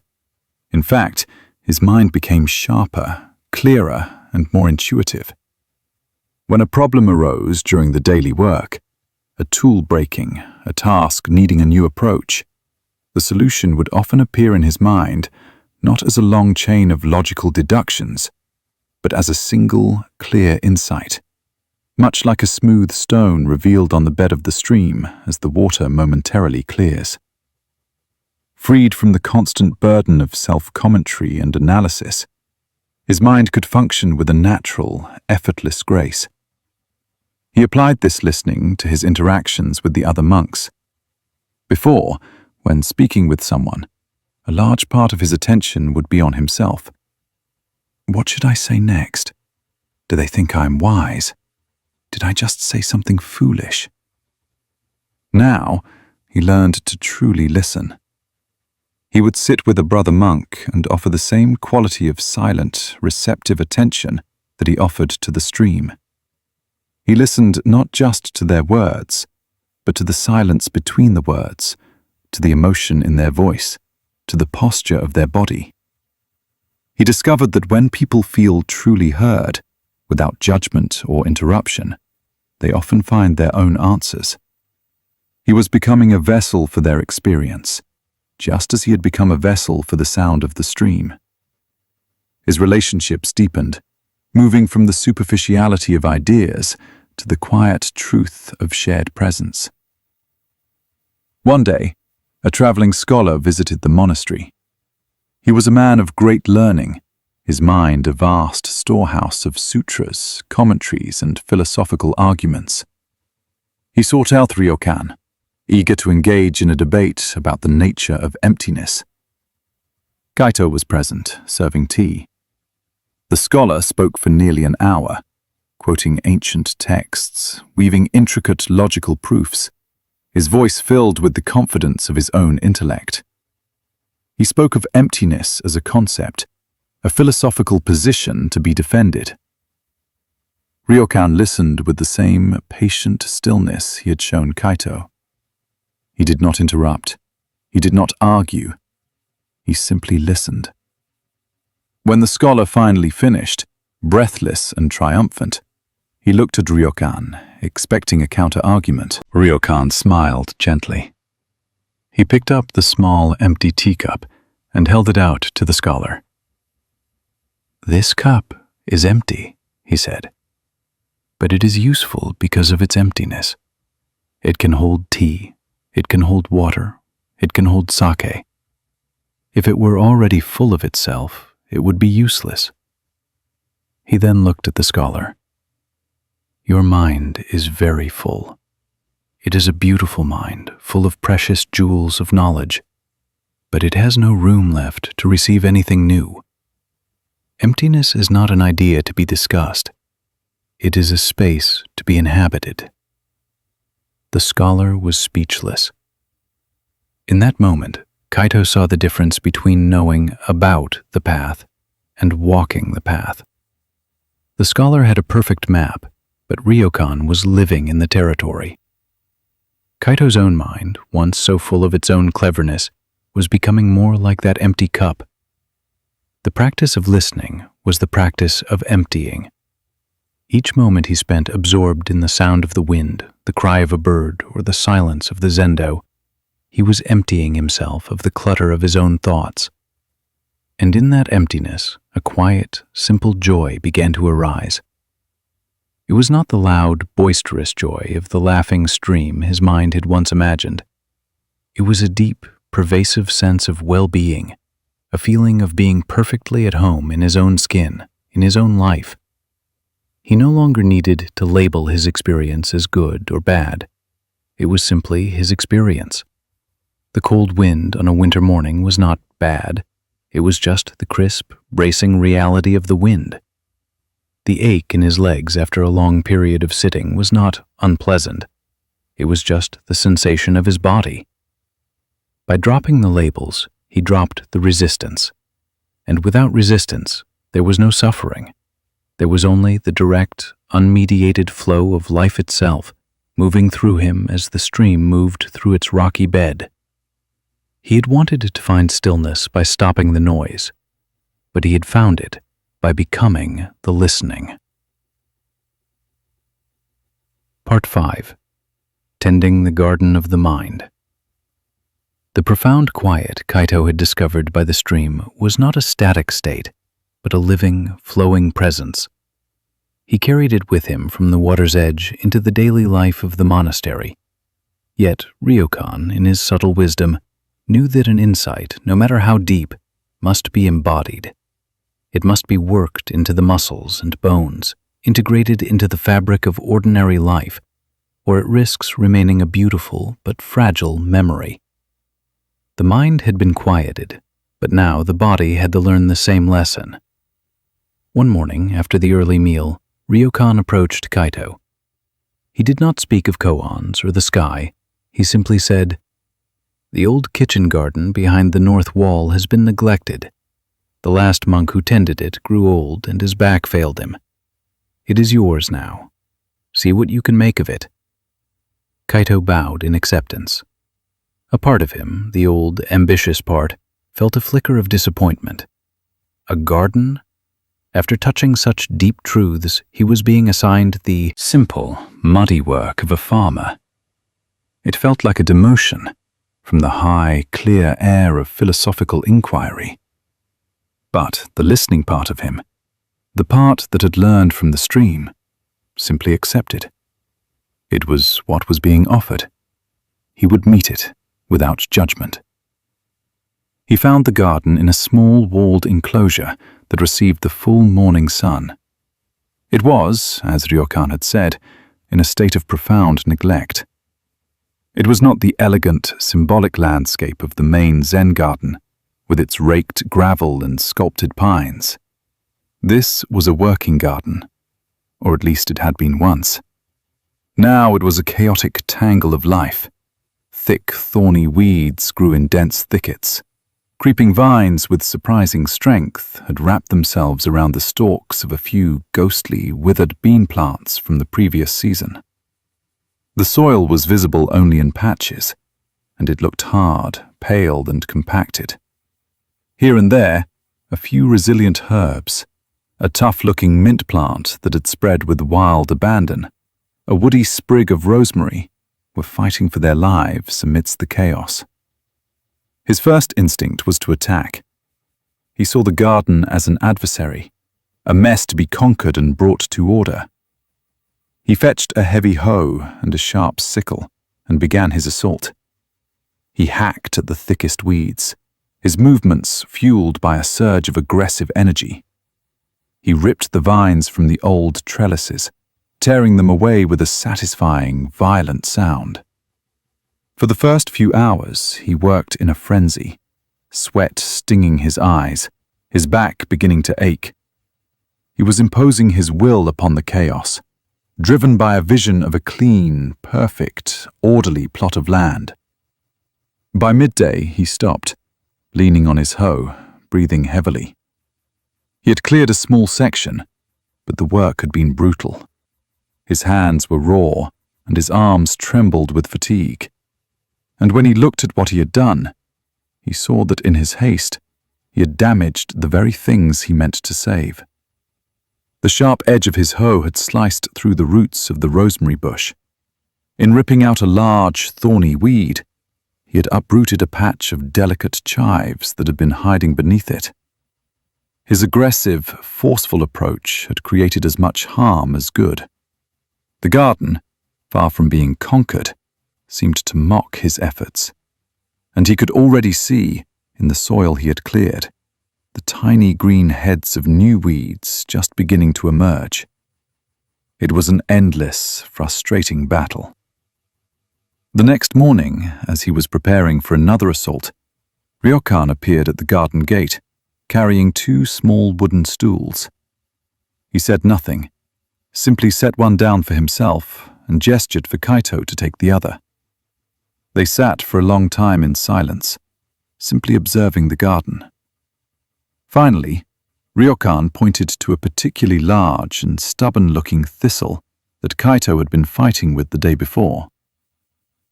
"That one has deep roots," the master said. "When you pull at it with anger, you only break the stem. You leave the root in the ground, and it grows back with twice the strength." Your own pride is just like this thistle, Kaito. You have tried to rip it out of yourself with force, and it has only become more stubborn, more deeply rooted in your suffering. Ryokan then knelt in the dirt beside the thistle. He did not grab it. Instead, he took a small hand trowel and began to gently, patiently, loosen the soil in a wide circle around the plant. He worked slowly, his movements mindful and precise. He dug down, feeling for the edges of the root system, carefully clearing the earth away from it. It was not an act of violence, but of careful excavation. After several minutes of this gentle preparation, he took hold of the base of the thistle, gave a slow, steady pull, and the entire plant, with its long, thick taproot and all its smaller offshoots, slid cleanly from the earth. He held it up for Kaito to see. "You see," he said softly, "the soil of the mind is the same. When a difficult habit, a weed like anger or greed, takes root, you cannot simply rip it out. This only strengthens it. You must first create space around it. You must look at it, understand its nature, see how far its roots go. You must loosen the hard soil of your attachment and your judgment with the gentle practice of mindfulness. And then, when the time is right, you can lift it out, root and all, without disturbing the entire garden." He tossed the thistle onto a growing pile for compost. "And even then," he added, "you do not hate the weed. You thank it. It has shown you where the soil of your mind was compacted and unhealthy. Its presence was a teaching. Now, it will break down and become nourishment for the things you truly wish to grow." Kaito felt the truth of these words, his own mind like this neglected garden, attacking his flaws, trying to impose a violent order upon his own nature. He had been at war.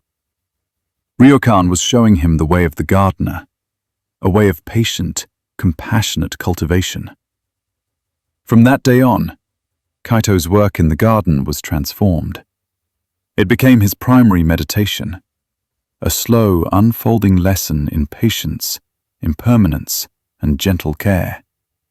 His new tools were not the hoe and the sickle, but his own hands, his own mindful attention. The act of weeding became a profound practice. He would encounter a patch of stubborn crabgrass, its roots forming a thick, tangled mat just below the surface. He would see in it his own patterns of anxious, looping thoughts, so difficult to untangle. He would sit, just as Ryokan had shown him, and patiently work at the edges, loosening the soil, following each root to its source, gently lifting the whole mat out. Each weed removed was a small act of liberation, creating space in the soil and in his mind. He learned to distinguish between the weeds and the herbs, not just by sight, but by feel, by smell. He learned the sharp, aggressive scent of a weed and the sweet, healing fragrance of a sprig of thyme.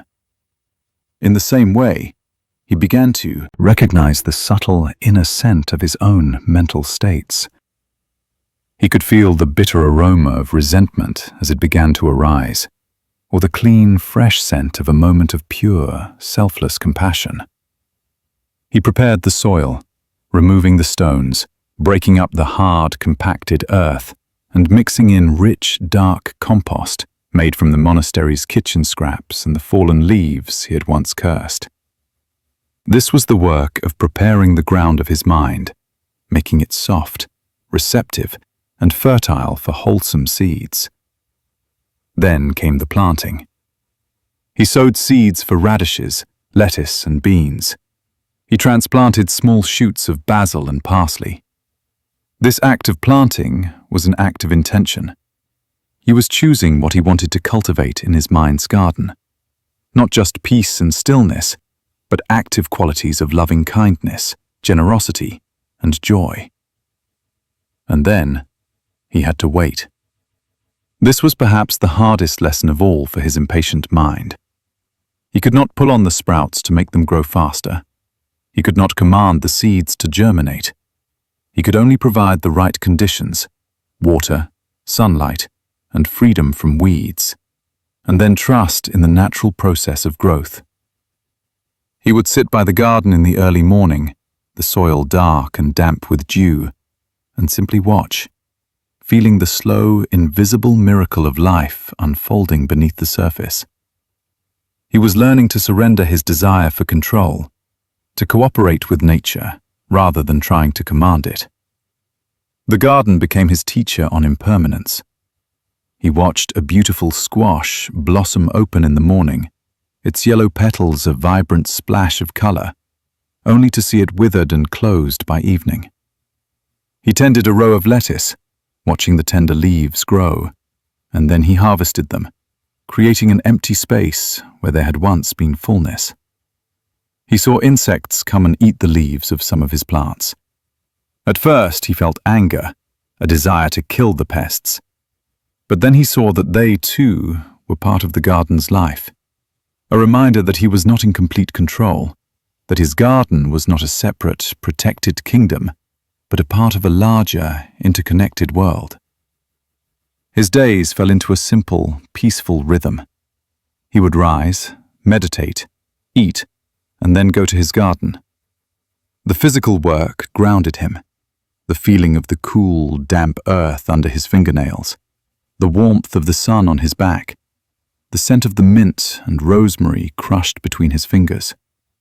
These simple sensory experiences brought him into the present moment more effectively than any intellectual exercise. His thinking mind, the busy narrator, grew quiet, absorbed in the task at hand. There was no room for abstract anxieties when his full attention was on the delicate task of thinning a row of tiny carrot seedlings. He began to see the garden as a perfect reflection of his mind. When he was calm and focused, his work was graceful and effective. When he was agitated or distracted, he would work carelessly, pulling a vegetable by mistake, stepping on a delicate sprout. The garden became a constant, honest feedback system. It did not judge him, but it always showed him the true state of his own heart. One afternoon, he pulled the first radish from the soil. It was a perfect, deep red globe. He washed it under the garden's water pump and bit into it. The taste was electrifying, sharp, peppery, crisp, and alive with the energy of the sun and the earth. It was the taste of his own patient effort. In that moment, he felt a joy so simple and so profound, it brought tears to his eyes. It was not the dramatic bliss of a sudden enlightenment, but the quiet, abiding satisfaction of a job done with love and mindfulness. As autumn began to turn towards winter, Kaito sat on his stool, looking over his small, thriving plot. It was not a perfect garden. There were still some weeds he had missed. Some of the plants were larger than others. But it was alive, vibrant, and nourishing. He realized that the goal was never to have a garden completely free of weeds. The goal was the tending itself. The process of patient, mindful cultivation was the destination.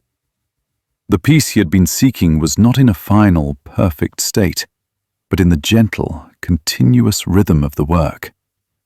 The garden had taught him how to live. He was no longer a warrior fighting his mind, nor a philosopher analyzing it. He was a gardener, quietly and lovingly tending to the soil of his own being. This deep, embodied understanding began to permeate every corner of his existence. The lessons of the garden were not confined by its stone walls. When a junior monk approached him, his mind a tangled mess of anxiety over a mistake he had made, Kaito no longer saw him as a problem to be solved. He saw a neglected garden. He did not offer sharp advice or philosophical pronouncements, which would be like hacking at the weeds with a hoe. Instead, he sat with the young monk. He listened. He gently helped him loosen the hard, compacted soil of his self-judgment, creating space around the central weed of his fear. He helped him see the root of the issue, not just the surface leaves. He did not offer to pull the weed for him, but he showed him how to do it himself, with compassion and patience. He was teaching the art of mental gardening. He also learned about the seasons of the mind. There were times, like the long, sun-drenched days of summer, when his practice felt effortless. The seeds of loving kindness he planted seemed to sprout overnight. His mind was fertile, and his meditations were deep and nourishing. But there were also winter periods, days or even weeks when his mind felt fallow and frozen. The sky would seem perpetually grey with clouds of doubt or lethargy. In the past, these periods would have thrown him into despair, making him believe he had lost his way. Now, he understood them as a necessary part of the cycle. The garden taught him that winter is not a time of death, but of deep, quiet rest. It is when the roots consolidate their strength, gathering energy beneath the surface for the coming spring. During these inner winters, he did not force himself to blossom. He practiced a quiet patience, trusting the process, knowing that the sun would eventually return. He learned to honor the fallow periods as much as the periods of abundant growth. One day, Ryokan came to the garden. He did not inspect the vegetables or comment on the neatness of the rows. He simply stood beside Kaito, looking at the rich, dark soil. "The most important part of the garden is the part you cannot see," Ryokan said. "The health of the entire garden depends on the richness of the soil. You can have the best seeds and the most beautiful weather, but if the soil is poor, nothing will thrive." He picked up a handful of the earth Kaito had so carefully cultivated. It was dark, moist, and crumbled easily in his hand. "You have made good soil here, Kaito. You have taken the waste, the fallen leaves, the kitchen scraps, the weeds you once hated, and you have transformed them through patience and care into something that gives life. This is the great secret of the practice. You do not discard any part of yourself. You do not throw away your anger, your sadness, or your fear. You learn to compost them. You surround them with the warmth of your compassion and the aeration of your mindfulness, and you allow them to break down, to be transformed into the very soil from which your wisdom and your strength will grow." This was a radical teaching.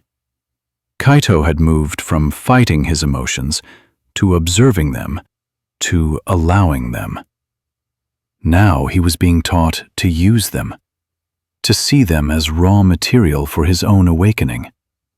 His greatest struggles, his deepest pains, these were not obstacles on his path. They were the path itself. They were the manure that would make his garden flourish. He thought of the deep-seated longing for his family that had caused him so much pain. He saw now that fighting it had been futile, but by composting it, by holding that feeling with compassionate awareness, it was slowly transforming. The raw ache of personal loss was becoming the fertile soil of a universal empathy. He could now look at another person's suffering and feel not pity from a distance, but a genuine connection, a shared humanity. His personal pain was becoming the foundation for a boundless compassion. His frustration with his own perceived failures, the harsh self-criticism that had plagued him, was also being composted. By holding it with mindfulness, he saw its roots in his own pride and insecurity. As it broke down, it transformed into a deep and genuine humility, a quiet understanding of his own limitations that made him a gentler and more patient teacher for others. The garden had become his universe. In its small, walled space, he learned the great laws of nature and the mind. He learned that growth is slow, that patience is a form of wisdom, that there is no waste in the economy of the spirit, and that the most profound peace comes not from achieving a perfect outcome, but from falling in love with the process of tending. He was no longer seeking a final state of enlightenment. He was simply present for the quiet, sacred, and unending work of cultivating his own heart. The anxiety of the seeker had finally relaxed into the calm, steady rhythm of the gardener. Part 6. The Parable of the Empty Boat. Kaito's life had settled into the quiet, deep rhythm of the garden. The frantic warrior and the anxious philosopher had both, it seemed, laid down their arms and picked up a trowel. His days were measured not by the ringing of bells, but by the movement of the sun across the sky, the opening and closing of blossoms, and the slow, almost imperceptible growth of the plants he tended. The peace he experienced was no longer a distant goal to be attained, but a simple, felt reality, as tangible as the soil under his fingernails. It was a peace born of acceptance, of patient work, and of a deep, listening silence. Yet, the mind's garden, like the one of soil and leaves, is never truly finished. Weeds of old habits, long dormant, can suddenly sprout after a heavy rain. One late summer afternoon, Kaito was tending to a particularly delicate melon vine he had nurtured since it was a tiny seedling. He had built a small bamboo trellis for it, and its broad green leaves provided shade for a single, perfect pale green melon that was just beginning to ripen. It was, for him, a small symbol of his own patient cultivation, a tangible result of his practice. He was carefully tying a stray tendril to the trellis when Kenji, a young novice who was always in a hurry, came rushing along the path bordering the garden. Kenji was carrying 2 heavy buckets of water, sloshing over the sides as he half ran, his mind clearly on his destination and not on his journey. As he passed the garden, his foot caught on an exposed root. He stumbled, and in a desperate attempt to regain his balance, he swung one of the buckets forward. It crashed directly into the melon vine, splintering the delicate trellis and crushing the pale green fruit against the stone wall. In an instant, a white-hot flash of anger surged through Kaito. It was a feeling he had not experienced with such intensity for a long time. His jaw clenched. A fire ignited in his chest. His hands, which moments before had been so gentle with the vine, curled into tight fists. A torrent of thoughts flooded his mind, each one a sharp, blaming stone. He is so clumsy. He never pays attention. All that work, all that care, ruined in a second because of his carelessness. He has no respect. Kenji, horrified, dropped the other bucket and stammered a series of frantic apologies. "Kaito-san, I am so sorry. I didn't see. I was rushing. I am so sorry." Kaito did not answer. He was locked in the grip of his own rage. He stared at the broken vine, the milky juice of the crushed melons seeping into the dirt. He felt a powerful urge to shout, to lash out, to make Kenji feel the same sharp sting of loss and frustration that he was feeling. But then, his training, now deeply rooted, asserted itself. It was not a thought, but a deeper instinct. He felt the anger as a physical sensation, a storm cloud gathering with astonishing speed. He was aware of the story his mind was screaming, the story of blame and injustice. He took a single, deep breath. He did not try to suppress the anger. He did not deny its existence. He simply acknowledged it. Ah, anger is here, a great, dark cloud. He turned to Kenji, who was pale and trembling, expecting an explosion. Kaito's voice, when it came, was tight but controlled. "The damage is done, Kenji. Go on with your work." He turned his back, not out of contempt, but because he needed to be alone with the storm inside him. He knelt by the broken vine, his whole body humming with the angry energy. He had not shouted, but the anger was still there, a bitter poison in his veins. He had managed the external expression, but the internal reality was a raging fire. He felt a deep sense of disappointment in himself. After all this time, after all the practice, how could such a small thing unleash such a powerful demon? The feeling lingered for the rest of the day, a foul mood that colored everything.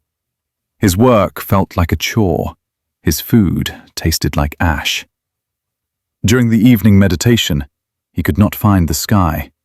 His mind was filled with replays of the incident, with arguments he wished he had made, with a stubborn, smoldering resentment.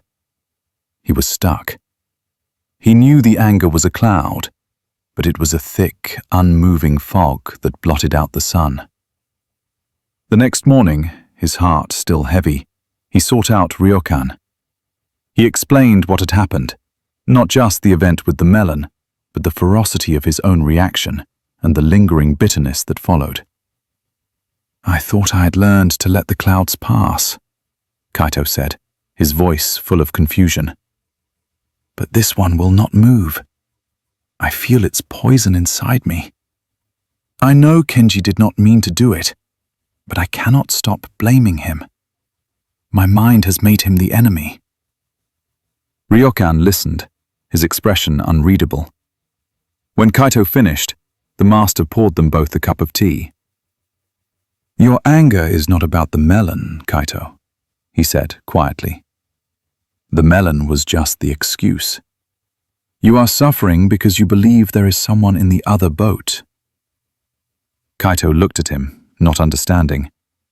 Ryokan settled back on his cushion. "Let me tell you a story," he began. "A man is crossing a river in his small boat. It is a misty morning and he is in a hurry. Suddenly, another boat looms out of the mist and bumps hard into the side of his boat. The man is furious. He stands up and begins to shout at the other boatman. "You clumsy fool! Watch where you are going! Are you blind?" He is filled with rage, ready for a fight. He shouts insults into the mist, his voice full of blame. But there is no reply. He peers closer, and as the mist clears, he sees that the other boat is empty. It had simply come untied from its mooring upstream and was drifting with the current. Ryokan paused, letting the image sink in.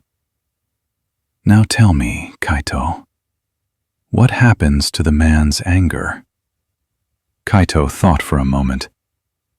It vanishes," he said, There is no one to be angry at. He cannot shout at an empty boat. He would just feel foolish. He would simply push the other boat away and continue on his journey. Exactly, Ryokan said, his eyes meeting Kaito's with a powerful intensity. The anger was never caused by the other boat, was it? It was caused by his assumption that there was someone in it, someone with a malicious or careless intention. The bump was just a bump. The anger was entirely his own creation. He put a person in the empty boat, and then he yelled at the person he had imagined. The master leaned forward slightly. Your life is full of such boats, Kaito. Kenji's clumsiness was an empty boat that bumped into you. You immediately filled it with a story about his carelessness, his disrespect, his foolishness. And then you became angry at the story you yourself had created. The anger was never in Kenji. It was in you, waiting for an empty boat to bump into you, so it would have an excuse to appear. The simple parable struck Kaito with the force of a physical blow. It was as if a lantern had been lit in the darkest, most tangled corner of his mind. He saw it instantly. The event itself, the broken vine, was neutral. It was an empty boat. All the suffering, the anger, the blame, the resentment, that was the phantom boatman he had created in his own mind. His thoughts reeled back through his life. He saw his father's stern words when he was a boy. He had always seen them as a boat with a critical, disapproving man at the helm, intentionally trying to hurt him. Now he saw that perhaps it was an empty boat, drifting from a place of his father's own fear or exhaustion. The hurt was not in his father's words, but in the story Kaito had told himself about them. He saw his own relentless self-criticism, his constant feeling of failure in the early days at the monastery. He had been yelling at himself, at a phantom in his own boat, blaming that phantom for not being good enough. He saw that this phantom, too, was his own creation. The insight was dizzying in its implications. If all the boats were empty, who was there to blame? If the source of his anger and resentment was always his own projection, his own story, then he was not a victim of the world. He was a victim of his own mind. And if he was the creator of his own suffering, then he also held the power to uncreate it. It was a profound and terrifying freedom. It meant he could no longer indulge in the satisfying righteousness of blame. He could no longer point to someone else and say, "You made me feel this way." The responsibility was entirely his own. The world will constantly bump into you, Ryokan continued, his voice soft again. People will be clumsy. They will be thoughtless. They will say things that are unkind. These are all empty boats. You can choose to populate them with villains and fools and spend your life shouting at them in the mist. Or you can see them for what they are, empty boats, drifting on the great river of life. You can push them gently aside and continue on your way, your own heart undisturbed. Kaito sat in silence for a long time, the parable echoing in the quiet chambers of his heart. He felt a great weight lifting from his shoulders, the weight of a lifetime of accumulated grievances and resentments. He had been carrying a whole fleet of phantom boatmen, and now he was setting them all free. Later that day, he saw Kenji in the courtyard. The young novice flinched when he saw Kaito, his face a mask of guilt and fear. Kaito walked over to him, and for the first time, he saw not the clumsy fool from his story, but just a young man, caught in his own cloud of shame. He saw an empty boat. Kaito placed a hand gently on Kenji's shoulder. "Do not worry about the melon," he said, his voice calm and clear. "It was a good lesson for me. It taught me something important about empty boats." Kenji looked at him, his eyes wide with confusion, but also with a dawning relief. He saw no anger in Kaito's face, only a quiet, open acceptance. That night, as Kaito lay on his mat, ready for sleep, he felt a peace that was deeper than any he had known before. It was the peace of a harbor after a long and stormy voyage. He understood that the world would never be free of bumps and collisions, but he no longer had to live in a state of readiness for battle. There was no one to fight. There was no one to blame. There was only the river, the mist, and the endless, gentle bumping of empty boats. And in that realization, he let go completely, drifting into a deep and dreamless sleep. The parable of the empty boat was not a one-time insight. It became a living practice, a lens through which Kaito began to see the entire world. It required a vigilance that was both sharp and gentle. The mind's habit of populating the boats was deeply ingrained, automatic, and incredibly fast. He began to notice the subtle process in real time. A senior monk would pass him in the corridor without returning his bow. Instantly, the boat would appear, and his mind would place a phantom at the tiller. "He is arrogant. He thinks I am unimportant." The familiar sting of being slighted would arise. But now, Kaito had a tool. He would stop, take a breath, and consciously, deliberately empty the boat. He would say to himself, "The boat is empty." Perhaps the monk was lost in thought, wrestling with a difficult passage in a sutra. Perhaps he was worried about his aging mother in the village. Perhaps he simply did not see him. The phantom of the arrogant monk would dissolve, and in its place, a sense of spacious curiosity or even compassion would arise. The sting of resentment would vanish, leaving only the neutral fact: a bow was not returned. He applied this practice to the past as well, to the ghosts that still haunted the quiet corners of his mind. He revisited the memory of leaving his family. For years he had carried the image of his mother's sad smile as a heavy burden, a boat filled with the phantom of her disapproval or her pain, which he believed he had caused. Now, he looked at that memory and emptied the boat. He could not truly know what was in her heart at that moment. Perhaps her sadness was mixed with pride. Perhaps her tears were for her own past, for dreams she had let go of. He realized he had been carrying his own story of her sadness, not necessarily the truth of it. By emptying the boat, he did not stop loving her, but the painful, guilt-ridden edge of the memory softened. It became a simple, poignant image of a moment of transition, free from the heavy weight of his own narrative. This practice had a profound effect on his meditations. He saw that even his own thoughts were empty boats. A thought of fear would arise. What if I never become enlightened?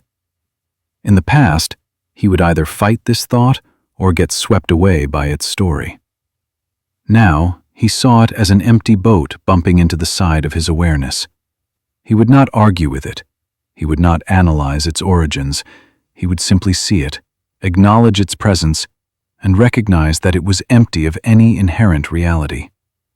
It was just a pattern of energy, a collection of words and sensations his mind had assembled. By not populating it with a phantom, the phantom of me, the failure, the thought would lose its power. It would simply drift by, like a log in the stream. His entire relationship with his own mind began to change. He had moved from being a warrior fighting his mind to a gardener tending it, and now to something even more fundamental. He was becoming the river itself, allowing all the boats, full or empty, to drift upon his surface without resistance. This new understanding brought a deep sense of relaxation into his being. The constant, subtle tension of judging the world, of bracing for the next bump, began to dissolve. He walked with a lighter step. His shoulders, which had always carried a certain tightness, relaxed. His smile became more frequent and genuine. The other monks noticed the change. He seemed to radiate a quiet, unshakable calm, a sense that nothing could truly disturb his peace. One day, the monastery had a visit from a local magistrate, a powerful and famously ill-tempered man. He came to complain about the monastery's property line, claiming it encroached upon his own land. He strode into the main hall, his voice booming, his face red with anger. He accused the monks of being thieves, of hiding behind their robes while they Stole from their neighbors. His words were sharp, insulting, and unjust. The monks were stunned into silence. Kaito, who was serving tea, felt the familiar surge of defensive anger rise within him. His mind instantly created a phantom in the magistrate's boat, a bully, an arrogant fool, a man drunk on his own power. The urge to defend the monastery, to argue back, was immense. But then he looked at Ryokan, who was sitting calmly before the magistrate, listening with the same quiet attention he gave to the sound of the stream. Ryokan was not bracing himself. He was not reacting. He was simply providing a vast, silent space for the man to empty his anger into. Kaito watched the master and remembered, "The boat is empty." He took a breath and looked at the magistrate again, this time with new eyes. He emptied the boat of the bully and looked at the man. He saw a man whose body was stiff with tension, whose voice was tight with some deep inner pain. His anger was not about a few feet of land. This was the anger of a man at war with himself, a man whose own inner world was so full of conflict that it spilled out onto everyone he met.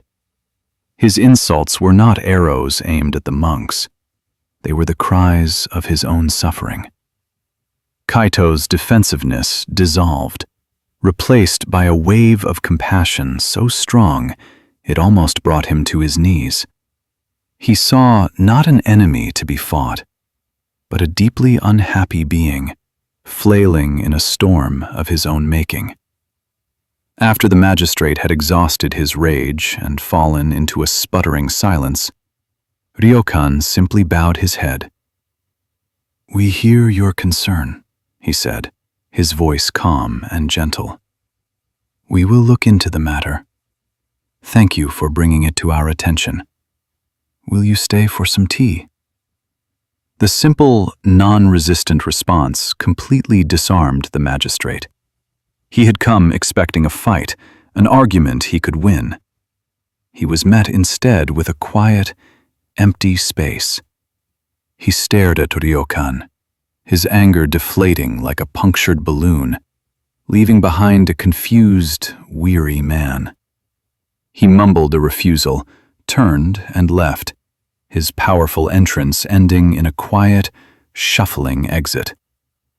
The monks looked at Ryokan in awe. Kaito understood. Ryokan had not defeated the man. He had simply refused to get into the boat with him. He had kept his own boat empty, and in doing so, he had offered the magistrate a moment of profound, unspoken peace. This was the true power of the teaching. It was not a passive acceptance of injustice, but an active, compassionate refusal to participate in the cycle of anger and blame. It was a way of transforming the world not by fighting it, but by meeting it with a heart as vast and empty as the sky. Part 7. The Warmth of a Shared Fire. The peace that Kaito had found was not a wall that sealed him off from the world, but a door that opened into it. Having learned to meet his own inner turmoil with a spacious and non-judgmental heart, he began to look upon his fellow monks with that same quiet, accepting gaze. He had spent so long believing he was the only one wrestling with a storm, but now he saw that every person he met was living in their own unique weather system. Some were caught in a cold, persistent drizzle of melancholy. Others were battered by sudden, violent squalls of anger. Still others lived under a high, thin haze of anxiety. And most of them, like him, believed they were the weather. This seeing was the birth of true compassion. It was not pity, which is a feeling of looking down from a safe distance.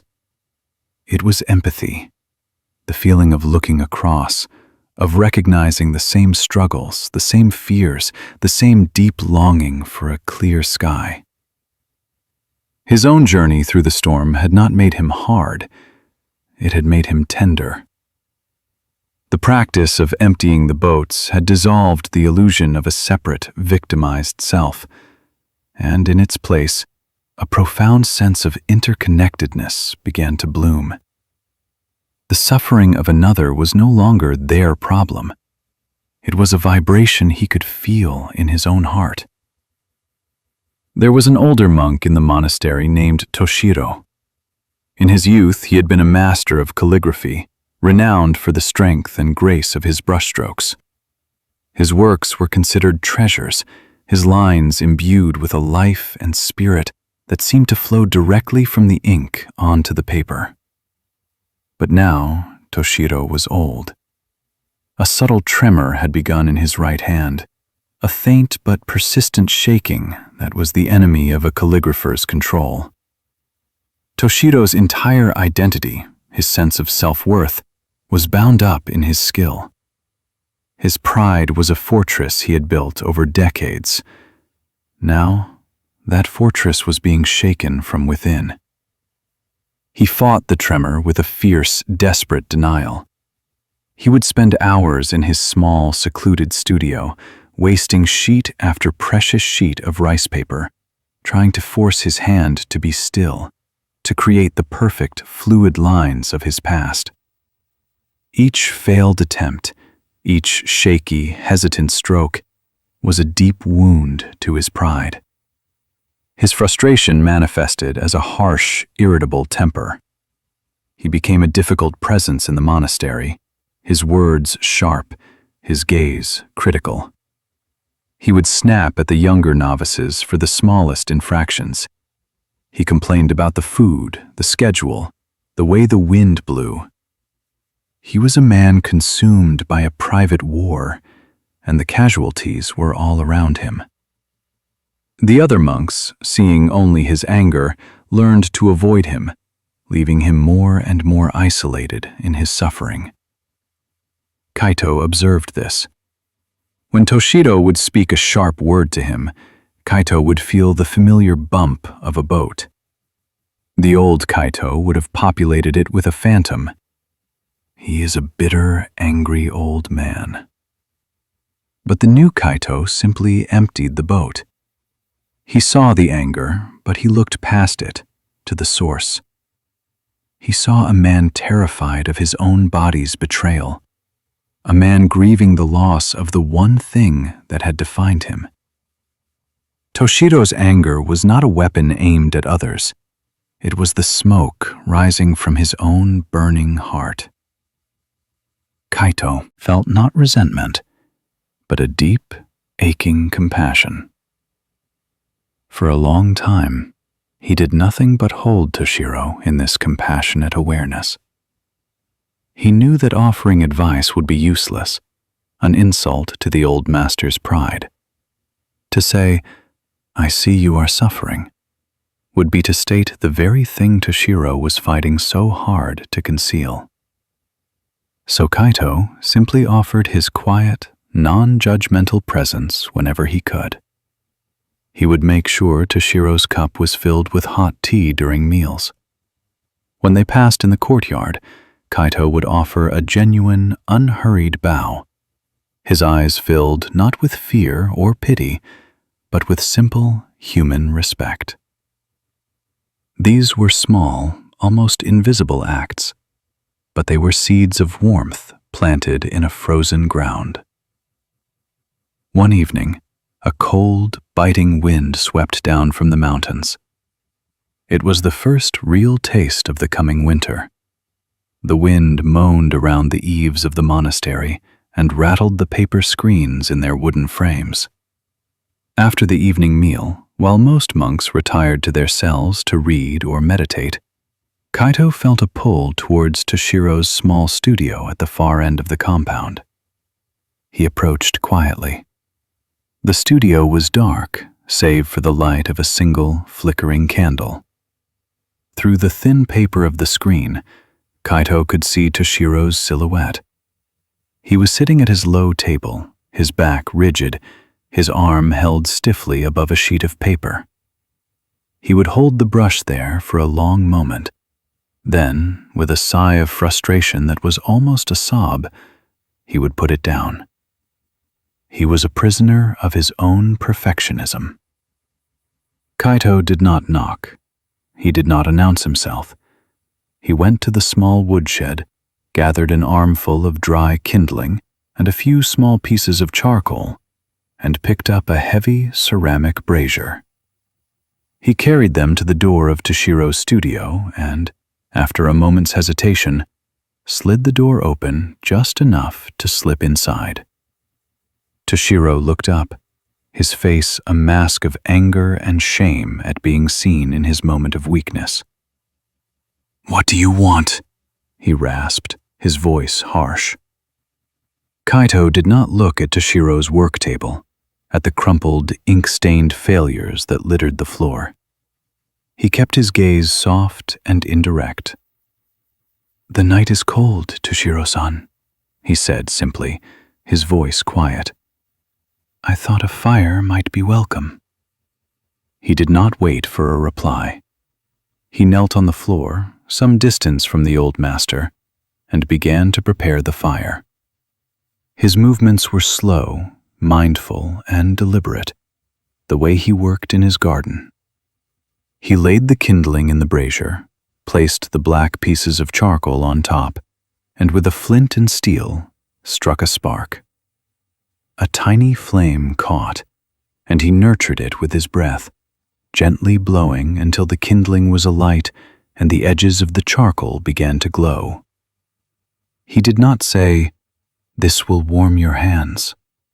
He did not say, "This will help you relax." He simply built the fire. It was an offering without a story, an act of pure, unconditional care. Toshiro watched him, his initial anger slowly giving way to a weary confusion. He said nothing. He remained at his table, a statue of defeated pride.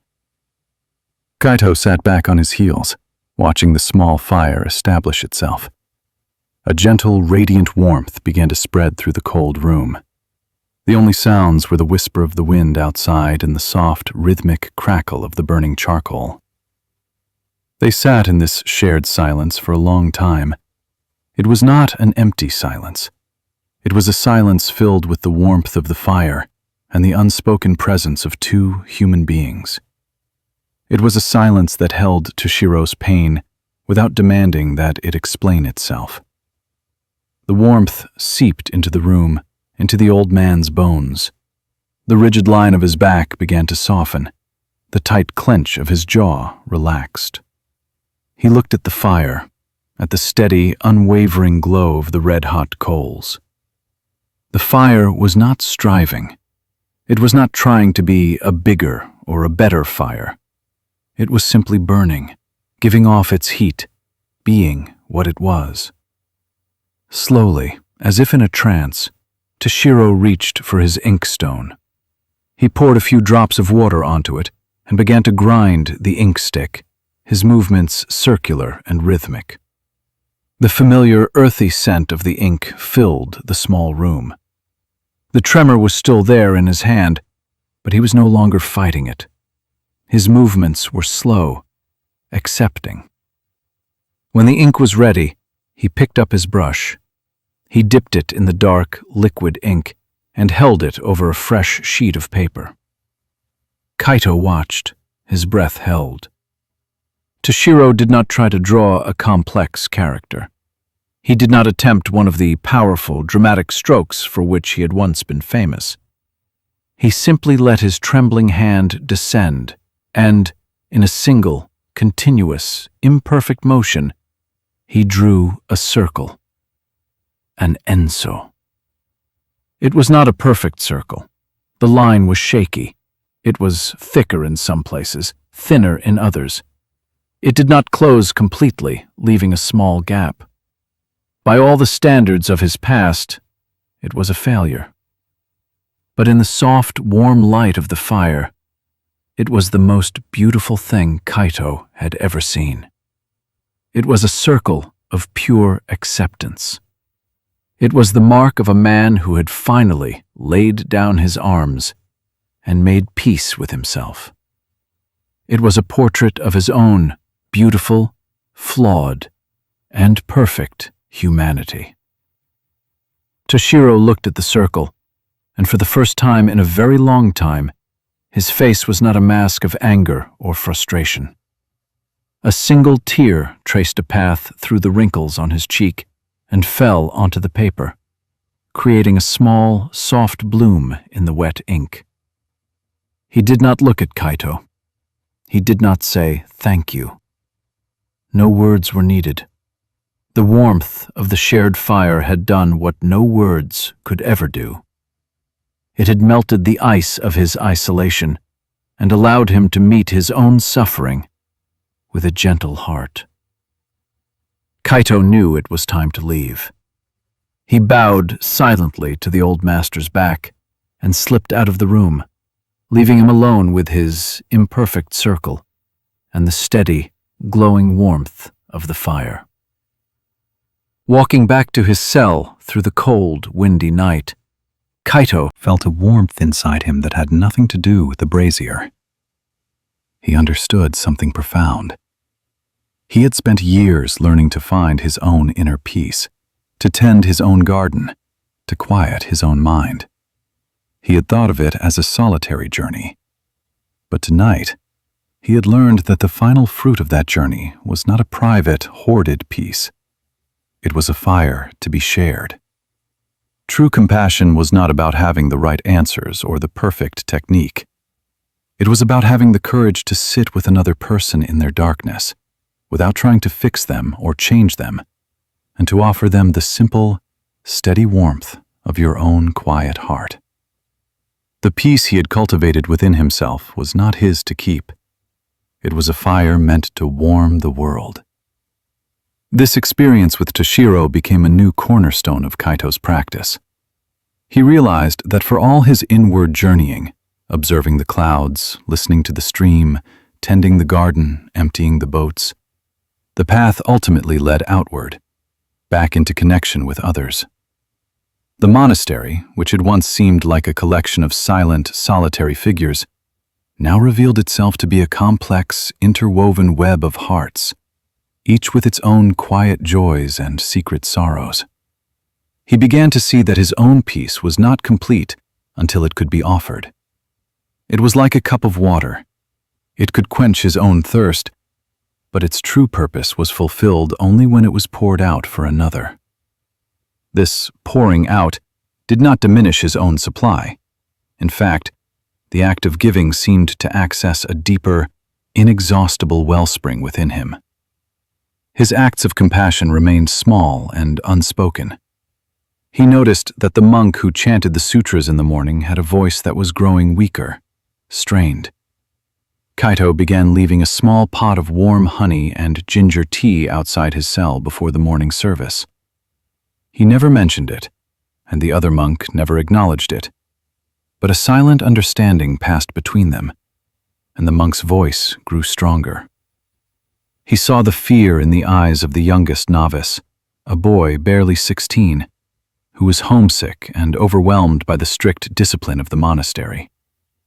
The boy was clumsy in his chores, constantly dropping things, his mind clearly 1,000 miles away in his mother's kitchen. The senior monks would scold him for his inattention, which only made his anxiety worse. Kaito did not offer advice.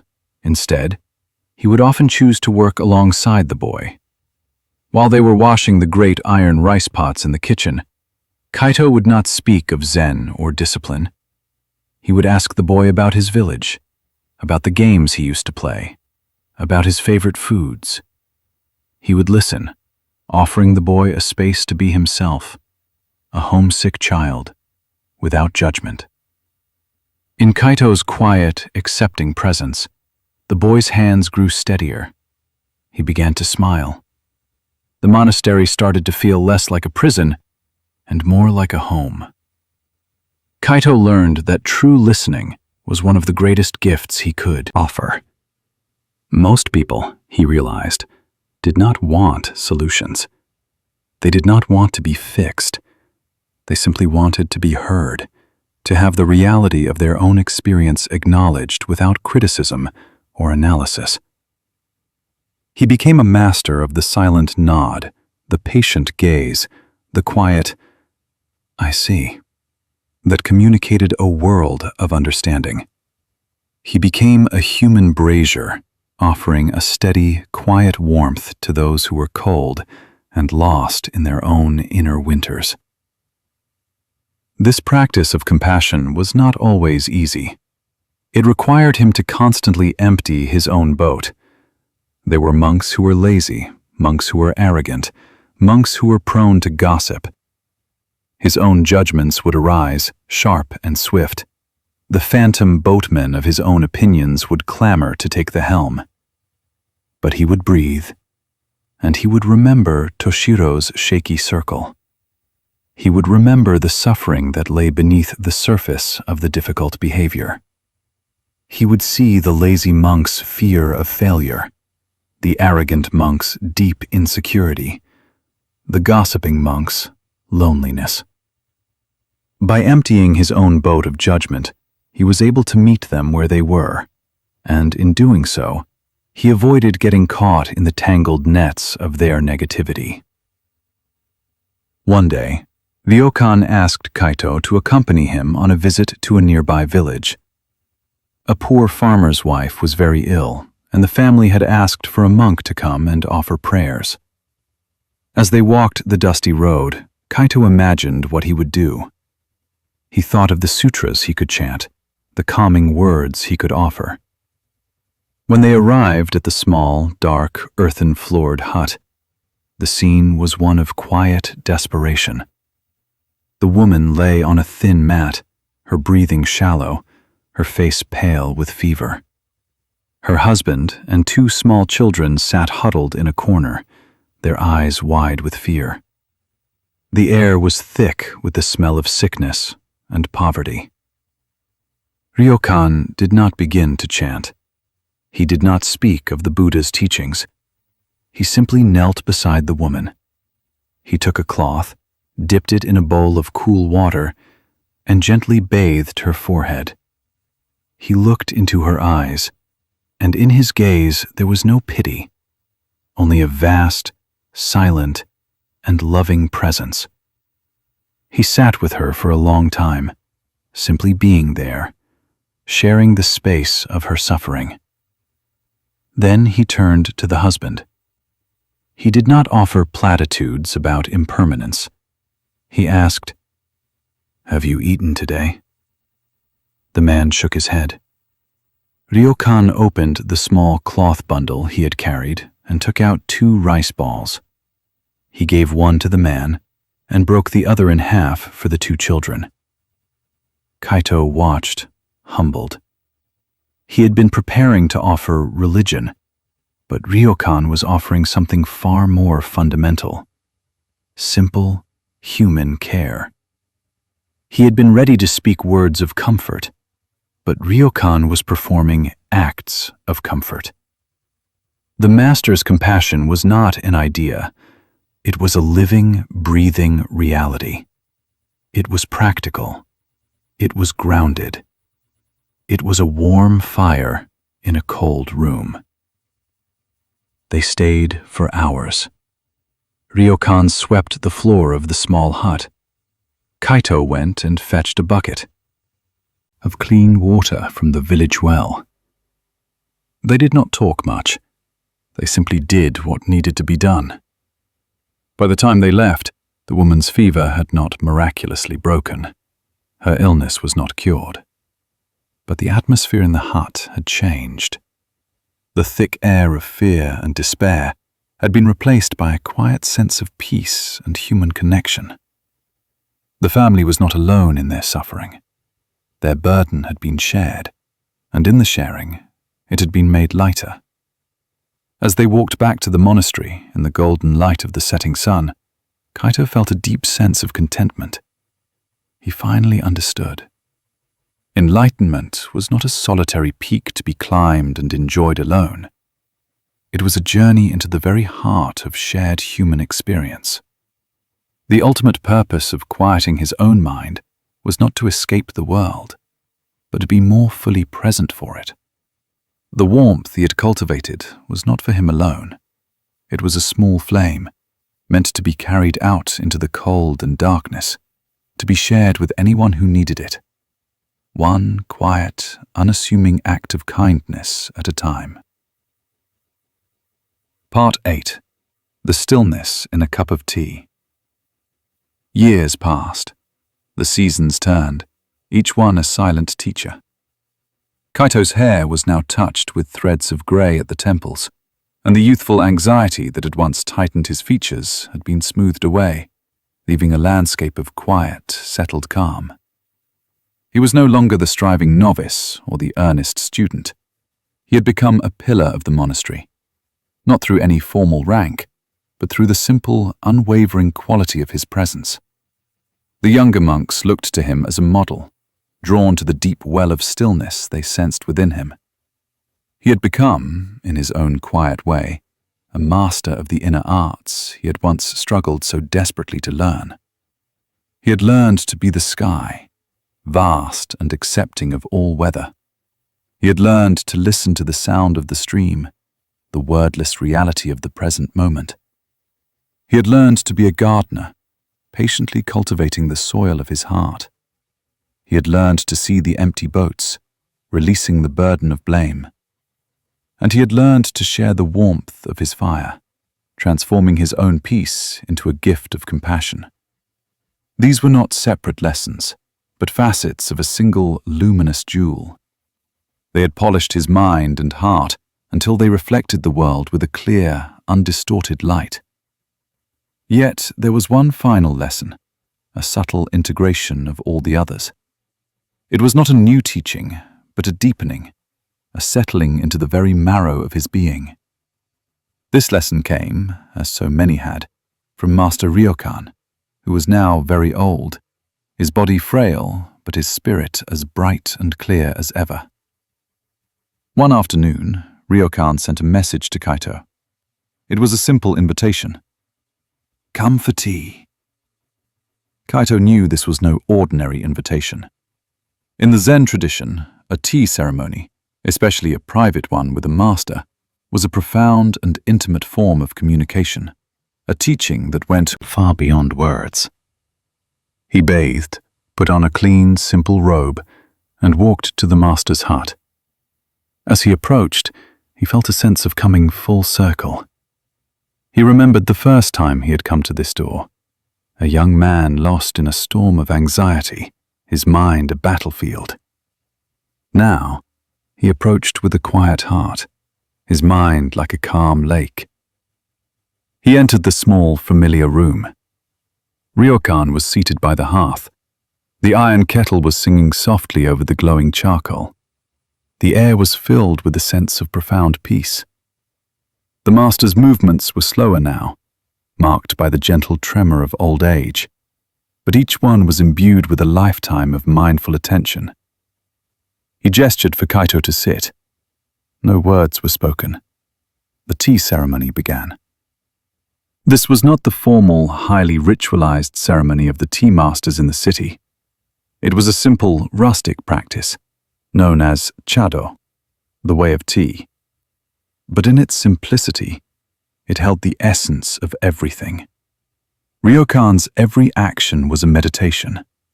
He took a soft white cloth and wiped the ceramic tea bowl, his movements slow, deliberate, and graceful.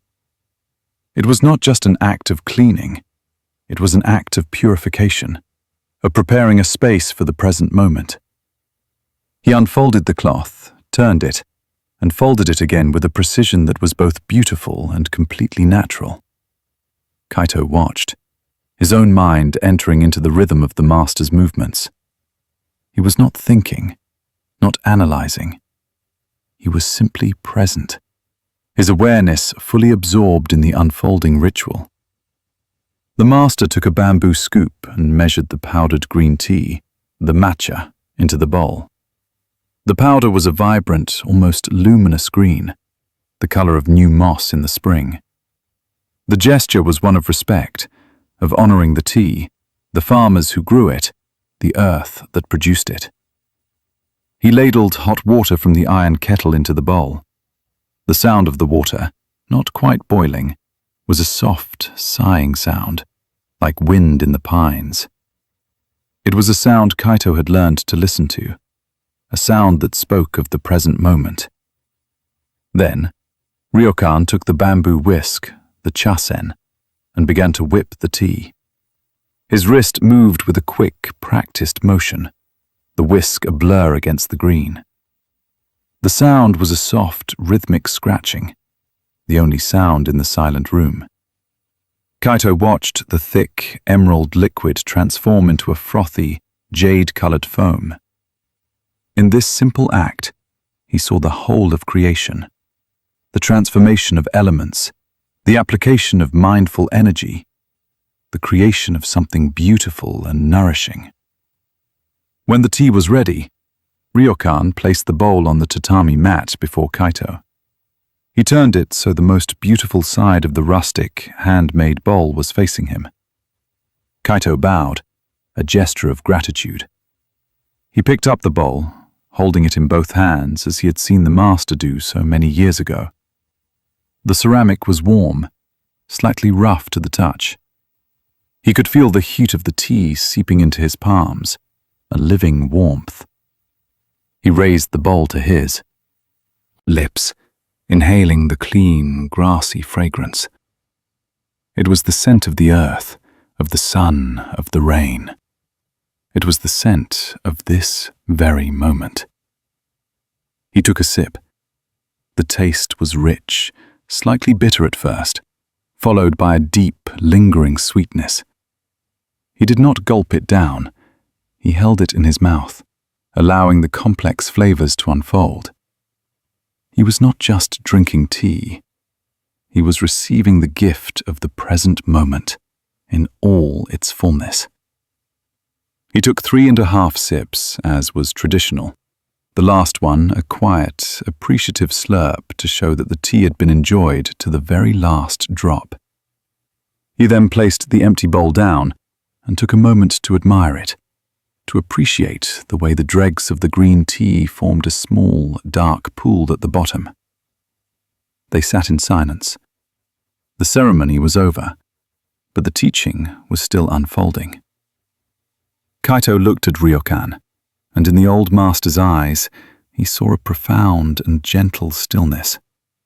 It was the stillness he had seen in the garden after a fresh fall of snow, the stillness of the deep forest, the stillness of the night sky. But it was not an empty stillness.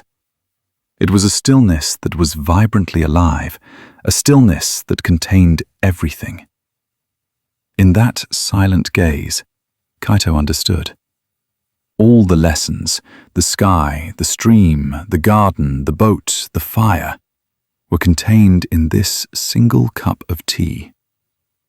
To be the sky was to be the silent, open space of the tea room, which held the ceremony without judgment, allowing everything to be as it was. To listen to the stream was to hear the soft song of the kettle, to be fully present with the sound and sensation of this moment, without the filter of thought.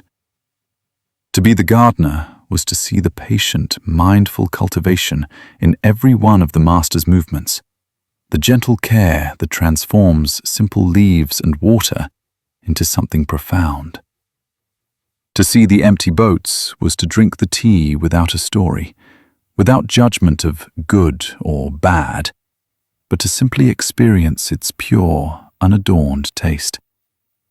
And to share the fire was to participate in this simple act of communion, this sharing of warmth and presence between two human beings, a silent offering of the heart. He realized that the ultimate practice was not to be found in a special technique or a dramatic insight. It was to be found in the heart of the ordinary. It was the ability to bring the whole of one's being, the whole of one's awareness, to the simplest of acts, drinking a cup of tea, washing a bowl, sweeping a floor, breathing a single breath. Enlightenment was not a destination to be reached. It was a way of being, a way of inhabiting each moment so completely that the separation between self and world dissolved. To be fully present with the warmth of the tea was to be fully present with the warmth of life itself. There was no difference. A profound sense of peace and gratitude washed over Kaito, a feeling of deep relaxation that seemed to settle into the very atoms of his body. The long journey of the seeker was over, not because he had found all the answers, but because he had finally stopped asking the questions. He had arrived, and the place of arrival was exactly where he had always been. Right here, in the simple, profound, and miraculous reality of the present moment. He bowed to Ryokan, a deep, slow bow that came from the very center of his being. It was a bow of thanks, not just for the tea, but for the years of guidance, for the patient pointing, for the silent transmission of a truth that could never be captured in words. Ryokan smiled, a small, knowing smile that crinkled the corners of his eyes. He simply nodded. The teaching was complete. The student had become the master, not by accumulating knowledge, but by letting it all go, by becoming as simple and as present as a cup of tea. Kaito left the hut and walked out into the late afternoon light. The world seemed luminous, transparent, shimmering with a quiet aliveness he had never perceived so clearly before. The sound of the wind in the pines, the sight of a single red leaf falling from a maple tree, the feeling of the cool air on his skin. It was all the same teaching. It was all the same cup of tea. He felt a quiet joy bubbling up from a deep place within him. He was finally home, and his home was everywhere. He walked on, his steps light, his heart full, ready to simply live, to meet each moment with the same quiet, loving attention one would offer to a perfect cup of tea. This state of deep, embodied presence was not a fleeting peak experience. It was a new baseline of being. The tea ceremony had not given him something he didn't have before. It had simply revealed to him what was already and always present. The stillness was not in the tea, but in the way of meeting the tea. And so, he began to meet his entire life as a continuous tea ceremony. His daily chores, once seen as interruptions to his real practice of meditation, now became the practice itself. When he went to the well to draw water, he was fully present with the entire act. He felt the rough texture of the hemp rope in his hands, the growing weight as the wooden bucket filled deep in the earth, the strain in his back and shoulders as he hauled it up. He heard the creak of the pulley, the sloshing of the water, the final, solid thud as the bucket rested on the stone ledge. He saw the way the sunlight fractured into 1,000 tiny diamonds on the disturbed surface of the water. Each element was a part of the whole, and he was not separate from it. He was the feeling of the rope, the sound of the pulley, the sight of the light on the water. The act of drawing water was a complete and perfect expression of life, needing nothing added to it. When he worked in his garden, the practice deepened even further. He would weed not with the goal of having a weed-free garden, but for the sake of the act of weeding itself.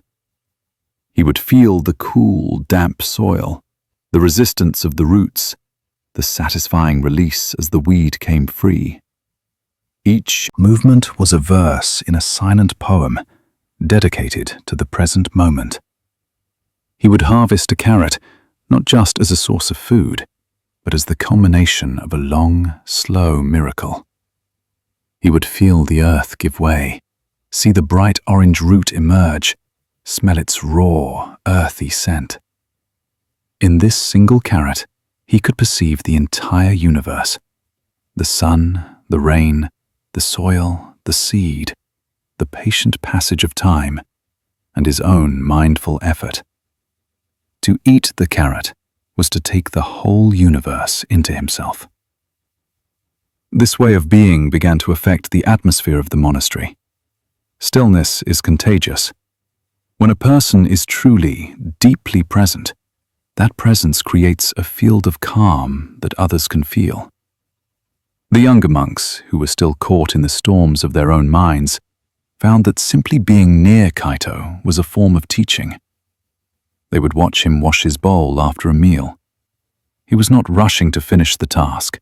He was not lost in thought. His attention was completely with the bowl, the warm water, the feel of the cloth. His simple, focused movements were a silent sermon on the art of being present. They began to slow down, to bring a little more attention to their own actions, imitating the form of his practice in the hope of discovering its essence. He rarely offered verbal teachings anymore. When a monk came to him with a troubled heart, Kaito would often just invite them to join him in a simple task. "Come," he might say, "help me mend this fence." And they would work together in silence for an hour. Kaito would pass the hammer, hold the wood steady, his presence a quiet anchor. In the shared, rhythmic work, the younger monk's agitated mind would gradually settle. The storm of his worries would pass, not because it had been solved with clever words, but because it had been allowed to dissipate in the vast, quiet space of shared, mindful activity. The fence would be mended, and often, so would the heart. He understood now that the greatest compassion was not to rescue someone from their suffering, but to empower them to meet it with their own awareness. To offer a solution was to create dependency. To offer presence was to awaken the other person's own inner capacity for peace.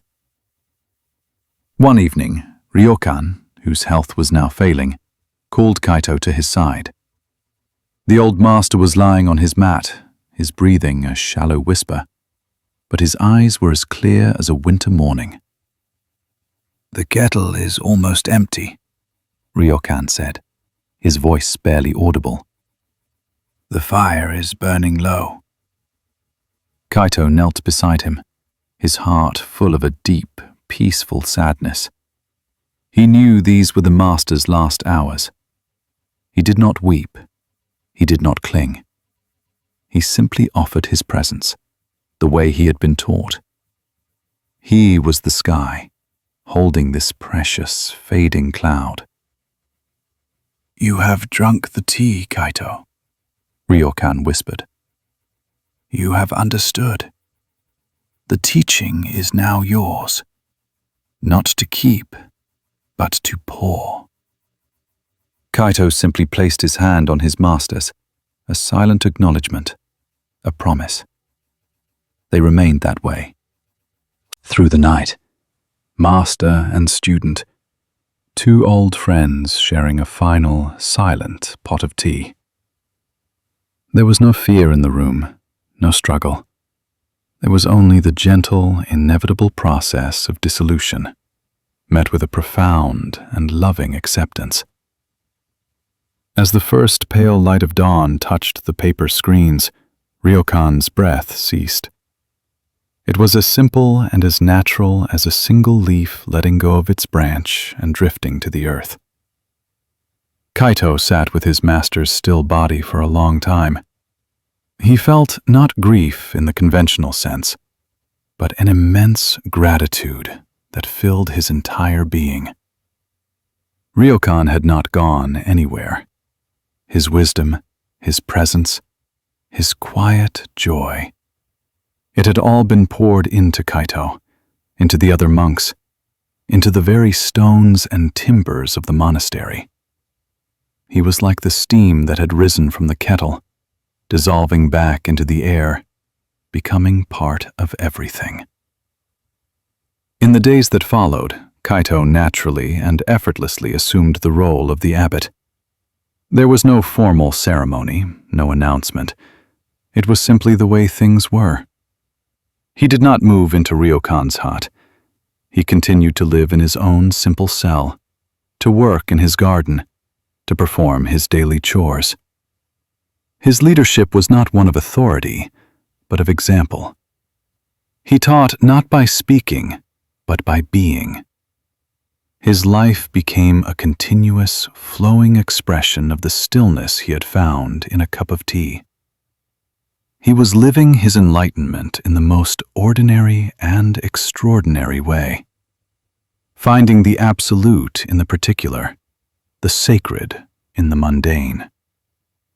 The long journey from the anxiety of a mind at war with itself to the deep, abiding peace of a heart at home in the world was complete. And yet, he knew it was also just beginning. Each new moment was a fresh invitation to be present, to be aware, to be still. Each breath was a new ceremony. Each encounter was a chance to pour the tea. Part 9. The Moon's Reflection in the Water. The monastery settled into a long, quiet autumn under Kaito's gentle guidance. His leadership was like the season itself, a time of gathering in, of quiet reflection, of letting go. There were no new rules, no grand pronouncements. The profound teachings of Ryokan were simply lived, embodied in the steady, unassuming presence of the man who now tended not only the kitchen garden, but the garden of the entire community. The peace he had found was not a static thing. It was a quiet, flowing river that nourished the roots of the whole monastery. One evening, as the first chill of winter began to sharpen the air, a new novice arrived. His name was Haru, and he was young, brilliant, and burning with a fierce, impatient desire for enlightenment. He had read all the sutras, he could debate the most complex points of philosophy, and he had come to the monastery expecting to be initiated into the secret, esoteric heart of Zen. Instead, he was handed a broom and told to sweep the western courtyard. Kaito watched him from a distance for several days. He saw in Haru a perfect, painful reflection of his own younger self. He saw the same restless energy, the same furrowed brow of concentration that was really a mask for deep anxiety. Haru's mind was a whirlwind of concepts.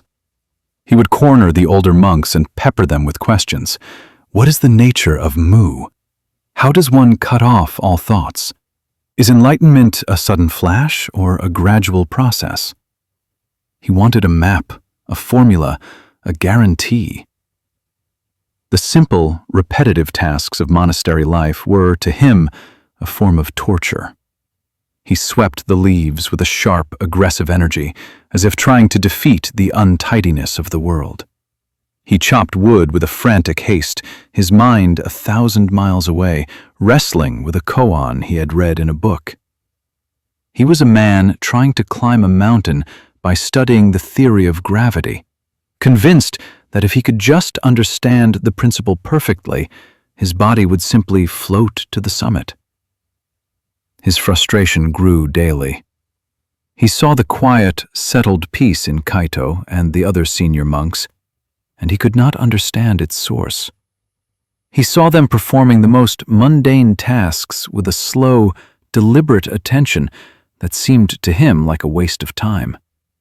He mistook their stillness for a lack of ambition, their silence for a lack of understanding. One evening, Haru, unable to contain his agitation any longer, approached Kaito as he was sitting on the veranda, watching the full moon rise over the dark silhouette of the eastern hills. "Master," Haru began, his voice tight with a mixture of desperation and challenge. "I have been here for weeks. I sweep, I chop, I wash bowls, but I am no closer to understanding. My mind is a chaos of thoughts. My emotions are a constant storm. I try to be the sky, as I have heard you teach, but I am lost in the clouds. I try to listen to the stream, but the noise in my own head is too loud. How can I find peace in all this? How can I stop the endless waves in my mind?" Kaito listened, his gaze soft and compassionate. He saw the young man's genuine suffering, the pain of a brilliant mind trapped in its own cage. He did not offer a philosophical answer. He did not quote a sutra. He simply stood up. "The moon is very beautiful tonight, Haru," he said, his voice calm and gentle. "Walk with me." He led the young novice away from the main buildings, along a familiar path of mossy stones that wound its way through a grove of sleeping cedar trees. The air was cold and still. The only sounds were the crunch of their footsteps on the gravel and the distant, lonely hoot of an owl. The world was bathed in the moon's ethereal silver light, which cast long, sharp shadows on the ground. They came to the monastery's carp pond. It was the same pond where Ryokan had once found Kaito, lost in his own melancholy. Tonight, the pond was a perfect black mirror. The water was absolutely still, without a single ripple. And there, on its dark, glassy surface, was a flawless reflection of the full moon. It was a second moon, a perfect, luminous silver disk floating in the black depths, so clear and so real it seemed you could reach in and touch it.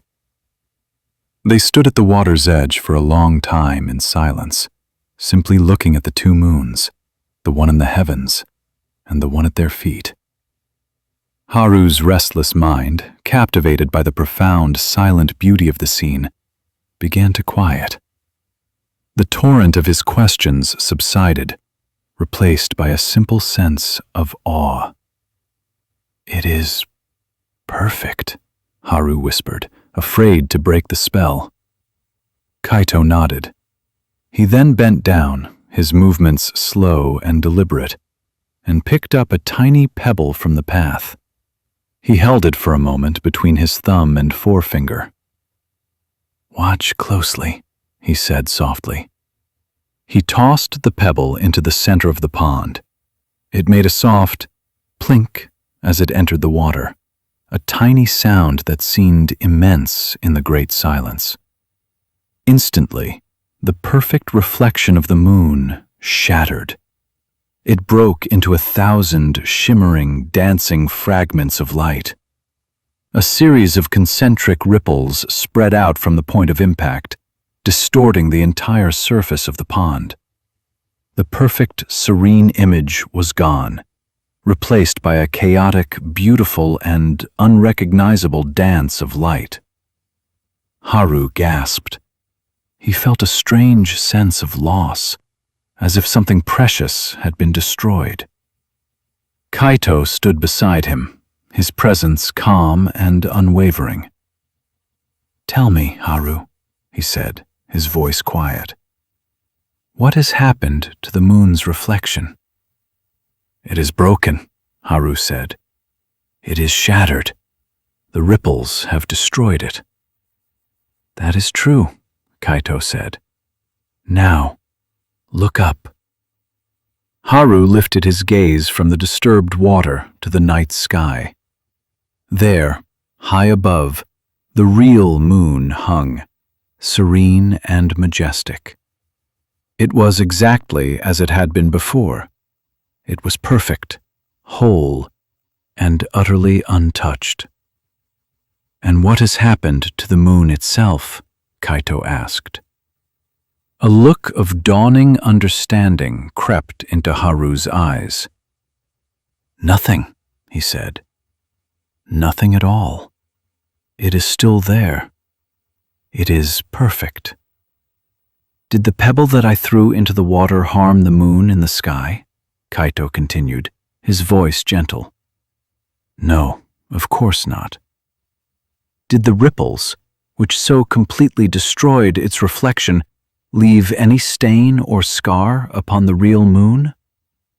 No, Haru said, his voice now barely a whisper, as the truth of the lesson began to land in his heart. Kaito placed a hand on the young man's shoulder. The water is your mind, he said. The moon in the sky is your true nature, your deep, silent, aware self. It is always there. It is always whole, always peaceful, always luminous. It cannot be touched or harmed by anything. He pointed to the still rippling water. The pebble is an event in the world, a harsh word from another, a difficult task, a painful memory. The ripples are the thoughts and emotions that arise in your mind because of that event. Anger, sadness, fear, confusion. They are a disturbance on the surface of your mind. You, Kaito said, his gaze kind and direct, have been spending all of your life staring at the reflection. You have become hypnotized by the ripples. When the water is disturbed, you believe that you are broken. You believe that your peace has been destroyed. You try with all your might to stop the ripples.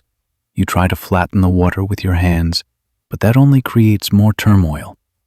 You get angry at the ripples, you curse the pebble that caused them, and you become completely lost in their chaotic dance. And in all that struggle, you forget one simple thing. He paused, letting the silence hang in the cold night air. You forget to look up. As he spoke, the ripples in the pond began to subside. The frantic dance of light slowed. The shimmering fragments began to coalesce. The water, left to its own nature, grew still, and slowly, magically, the perfect, unbroken reflection of the moon reappeared, as if it had never been disturbed at all. Haru stared, his mouth agape. The sight was a more powerful teaching than 1,000 sutras. He saw it all in a flash of profound, intuitive insight. His true self was the moon, not the water. His peace was not dependent on the surface of his mind being still. His peace was the unchanging reality of his own awareness, which was present and whole even in the midst of the greatest emotional storm. His struggle had been a case of mistaken identity. He'd been fighting to protect a reflection, a fragile, temporary image, while his true, indestructible nature had been shining serenely above him the whole time. A great, shuddering sigh escaped his lips, a release of tension he had been carrying for his entire life. The tight knot of anxiety in his stomach dissolved. The frantic energy of the seeker subsided, replaced by a deep, quiet calm. Tears welled in his eyes, not of sadness, but of an immense, overwhelming relief. The practice, Haru, Kaito said softly, is not to prevent the pebbles from ever falling into your pond. Life will always throw its pebbles. The practice is to remember in the midst of the ripples that you are the moon. You rest your attention on the sky, not on the water. You allow the ripples to happen, knowing they are temporary, knowing they cannot harm your true nature. And if you can do that, you will find that the water of your mind settles much more quickly on its own. They stood together for a long time, watching the two moons, the one in the sky and the one in the water, both now perfect and still. For Kaito, this moment was also a profound teaching. In the act of guiding Haru, his own understanding had been clarified and deepened. He saw with a new luminosity the simple, elegant truth that had been the thread running through his entire life's journey. The sky and the clouds, the empty boat, the garden, the tea, they were all fingers pointing to this one moon. They walked back to the monastery in a shared, comfortable silence. Haru's steps were no longer quick and agitated, but slow and grounded. He was not a man who had found an answer, but a man who had let go of the question. That night, Kaito sat in his cell, the moonlight painting a silver rectangle on the tatami floor. He felt a peace so deep and so complete, it seemed to be the very substance of the universe. He was the moon, shining in the vast, empty sky. He was the pond, holding the reflection. He was the ripples, the dance of life's transient beauty and sorrow. And he was the deep, silent stillness that held them all. There was no separation. There was only this one luminous and peaceful reality. And in this understanding, he rested, ready for the deep and dreamless sleep that comes when the water is finally still. The change in Haru was not dramatic, but it was profound. He did not suddenly become a silent, stoic monk. His mind was still bright and active, his energy still palpable. But the frantic, grasping edge was gone. It had been replaced by a quiet confidence, a sense of being at home in his own skin. The next morning, Kaito saw him sweeping the western courtyard. The wind was blowing, and golden ginkgo leaves were scattering across the gravel almost as fast as he could sweep them. The old Haru would have been a picture of frustration, his movements sharp and angry, fighting a losing battle against the wind. But this morning, Haru was moving with a slow, graceful rhythm. He was not fighting the wind. He seemed to be in a gentle dance with it. He would sweep a small area, and the wind would shower it with new leaves. He would simply smile, a small, genuine smile, and sweep again. He was no longer trying to achieve a perfect, leaf-free courtyard. He was simply engaged in the act of sweeping. He had understood that the practice was not in the result, but in the process. He had stopped staring at the ripples and had remembered the moon. Kaito knew that Haru's path was just beginning. There would be other pebbles, bigger stones, moments when the water of his mind would be a raging storm. There would be times when he would forget, when he would get lost in the reflection once more. But something fundamental had shifted. He now had a refuge, a true north to which he could always return. The memory of the moon in the sky, untouched and serene, would be his anchor. Kaito's own understanding continued to deepen in the quiet rhythm of the days. The metaphor of the moon and the water became a constant, living presence for him. He saw it everywhere. He saw it in the way the monastery's great bronze bell would ring in the morning. The bell itself was the moon, solid, silent, unchanging. The strike of the wooden mallet was the pebble. The sound that rolled out across the valley, the beautiful, resonant, and ultimately fading vibration, was the reflection, the ripples. The practice was to listen to the sound, to be fully present with its beauty, but to know that the true nature of the bell was the silence from which the sound arose and to which it returned. He saw it in the cycle of life and death. A monk's life was the reflection, a beautiful, transient dance of moments on the surface of the great pond of existence. Death was the pebble that shattered the reflection. But the true nature, the silent, aware consciousness, the moon, was untouched. This understanding did not make him callous to the sadness of loss, but it removed the sting of fear. Grief was a ripple to be honored, a testament to the beauty of the reflection that was now gone. But beneath the grief was a deep, abiding peace, a knowing that what is essential can never be destroyed. This realization brought a new quality to his compassion. When he sat with someone who was suffering, he no longer saw them as a broken reflection in need of fixing. He saw them as the whole and perfect moon, temporarily forgetful of their own nature, lost in the turmoil of their own pond. His task was not to calm their waters for them, but to gently, through his own steady presence, remind them of the sky. He would not say, "You are the moon." He would simply be the moon, and in that shared light, they might remember it for themselves. One day, Haru came to him again. He had been meditating on the teaching of the moon and the water, and his analytical mind had found a new question. "Master," he said, "I understand that my true nature is the moon, untouched by the ripples. But what of the water? If the mind is just a source of turmoil and distorted reflections, should we not try to get rid of it? Should we not wish for a world without the pond, so that there is only the sky?" Kaito smiled. It was a good question, the kind a mind like Haru's would naturally produce. He led Haru back to the garden. It was late afternoon, and the sun was casting long shadows. He pointed to a row of simple cabbages, their broad leaves glistening with dew. "This cabbage," Kaito said, "draws its life from the dark, messy soil. The soil is full of worms and insects, of decay and manure. It is not clean or pure like the sky. But without the soil, the cabbage could not grow. It could not receive the nourishment it needs to reach for the sun." He looked at Haru. "Your mind, with all its messy thoughts and turbulent emotions, is your soil. It is the water of your pond. You do not try to get rid of it. It is the very medium through which your true nature expresses itself.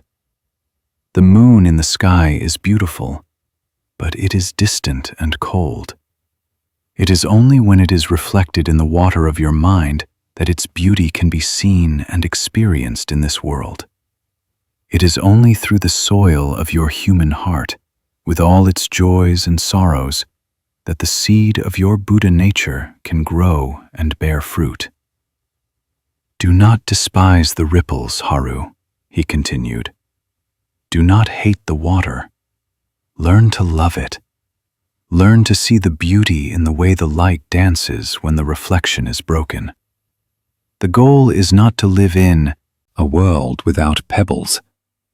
The goal is to have a heart so wide and a mind so deep that it can hold the moon, the reflection, the pebble, and the ripples, all at the same time, in a great, loving embrace.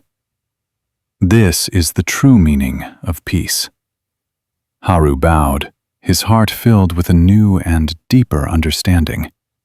He had been seeking to transcend his humanity, to escape the messiness of his own mind. Kaito had shown him that the path was not one of escape, but of radical inclusion. The path was to become fully, completely, and lovingly human. That night, as Kaito prepared for sleep, he looked out his window at the moon, which was now a thin, silver crescent. He felt a profound sense of gratitude for the whole of his life, for the storms and the stillness, for the teachers and the students, for the struggles and the insights. It was all the water of his pond, the soil of his garden. And in it, the moon of his true nature had found a home, a place to shine, a way to be known. He closed his eyes, and in the quiet darkness, he felt the gentle, rhythmic ripples of his own breath, and he knew that this, too, was the moon, shining in the fragile, beautiful vessel of his own body. Part 10. The River Joins the Ocean. The years flowed on, one into the next, as quiet and steady as the stream behind the monastery. Kaito was now an old man. His back was bent, his movements were slow, and his face was a beautiful, intricate map of all the seasons he had witnessed. His quiet presence was the heart of the monastery, a silent, unwavering source of peace that the other monks drank from daily. He had become what Ryokan had been for him, a living example of a mind at rest, a heart at home in the world.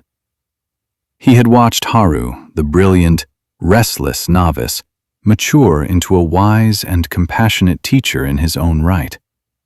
He had seen generations of young monks arrive, their minds like turbulent ponds, and he had watched them, through the simple, steady practice of daily life, gradually find their own stillness, their own moon. He had tended the garden of the community with the same patient care he had once given to his small plot of vegetables, and he had seen it flourish. One morning, in the late days of winter, when the air held the first, faint, damp promise of the coming spring, Kaito felt a quiet calling. It was not a thought, but a deep, physical pull, a sense of a journey needing its final step. He knew it was time to revisit the beginning. He walked out of the monastery gates, his simple wooden staff making a soft, rhythmic tapping on the frozen ground. He did not take the path up to the high lookout where he had first learned of the sky and the clouds. He did not go to the main pond where he had shown Haru the moon's reflection. He took the small, winding path that led down to the stream. The journey was slow. Each step was a meditation. He felt the cold, crisp air in his lungs, a clean and vital presence. He saw the stark black branches of the trees etched against a pale, watercolor sky, and he felt their silent, waiting patience. He was the sky, and the bare branches were the thoughts of winter, clear and sharp in the cold air. He passed his old garden, now tended by Haru and a young novice. He could see them, kneeling in the dark earth, turning it over, preparing it for the spring planting. He saw the steam of their breath in the cold air. He saw the easy, mindful rhythm of their work. A quiet joy filled him. The tending was continuing. The seeds of wisdom were being passed from hand to hand, from heart to heart. He walked on, and a memory surfaced of the magistrate who had come shouting, his face red with anger. Kaito smiled. It had been so long since a boat had bumped into him with any real force. The habit of seeing them as empty had become so natural that the bumps and collisions of daily life were no more disturbing than a leaf falling on the surface of a great lake. He reached the stream.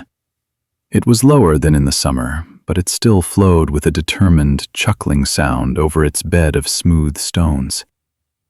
He sat on the same mossy rock where he had sat all those years ago, a frustrated young man trying to solve the puzzle of the water's sound. He closed his eyes and listened. There was no Kaito and no stream. There was only listening. The sound flowed through him, a timeless, wordless song. He had struggled so hard to find stillness, and here it was, in the heart of this constant, flowing movement. But this time, he did not just sit. After a long while, he stood up and began to follow the stream. He did not know where he was going. He simply felt the pull of the water, the undeniable truth of its downward journey. He walked along the bank, his staff finding a sure footing on the uneven ground. The stream was his guide. He remembered the first metaphor that had defined his struggle, the idea that his emotions were an uncontrollable river he was fighting against. He had spent so long trying to get out of the river, to build a dam, to stop the current. He had tried to rise above it and be the sky. He had tried to stand beside it and listen. He had tried to cultivate a small, safe garden on its banks. Now, as an old man, he understood the final, simplest truth. The goal was never to get out of the river. The goal was to become the river. The goal was to flow with it. He walked for a long time. The narrow stream, born in the high, lonely hills, began to meet other streams. It widened, deepened. Its sound changed from a high-pitched chatter to a deeper, more resonant murmur. It was becoming a river, and Kaito walked with it. He felt the river's nature as his own. The river did not fight the rocks in its path. It flowed around them. It did not complain about the steepness of its bed or the slowness of its passage through the flat plains. It simply accepted the landscape it was given and continued its journey. It held everything with an equal embrace. The reflection of the sun on its surface, the dark shadows of the overhanging trees, the fallen leaves, the mud from its own banks. It was all just part of the flow. His own life felt like this. His joy, his sorrow, his confusion, his moments of clarity. They were not separate events to be judged as good or bad. They were the currents and eddies of his own river. They were the texture of his own flowing. To fight them had been to fight his own nature. To accept them was to find peace in the heart of the movement. The sun was low in the sky when he began to hear a new sound, a sound he had not heard since he was a small boy in his fishing village. It was a deep, rhythmic, sighing sound, a constant, powerful whisper that seemed to make the very air tremble. And he could smell a new scent on the wind, the clean, sharp, wild scent of salt. The river was nearing its end, or its beginning. He came around a final bend, and the landscape opened up before him. There it was, the ocean. It was vast, boundless, stretching out to the horizon, where the pale blue of the water met the pale gold of the evening sky. The river, which had seemed so powerful and significant on its own, was now just a thin, silver ribbon, pouring itself into this immense, breathing body of water. Kaito stood on the shore, transfixed. He watched as the river water, with its own unique color and current, merged with the great, green expanse of the sea. For a moment, you could see the line where they met, but then it was gone. The river was no longer a river. It had become the ocean. It had not been destroyed. It had been fulfilled. It had reached its home. And in that moment, Kaito understood everything. Every emotion, every thought, every experience. It was all just a stream flowing through him. And every stream, every river, was on a journey to the ocean. The anger, the sadness, the longing he had fought so hard against, they were never his enemies. They were simply currents, pulling him towards this, towards the great, boundless, peaceful ocean of being. The struggle to control his emotions had been the struggle of a river trying to flow uphill, trying to deny its own nature, trying to hold itself back from the sea. The release was in the surrender. The peace was in the letting go, in trusting the flow, in knowing that every current, no matter how turbulent, was ultimately carrying him home. He was the river, and he was the ocean. There was no separation. The small, individual self named Kaito was just a temporary form the water had taken on its long journey. Now, at the end of his life, he could feel that form dissolving, letting go, merging back into the source from which it had come. A profound peace settled over him, a peace deeper than stillness, a peace that was full of the gentle, rhythmic motion of the waves.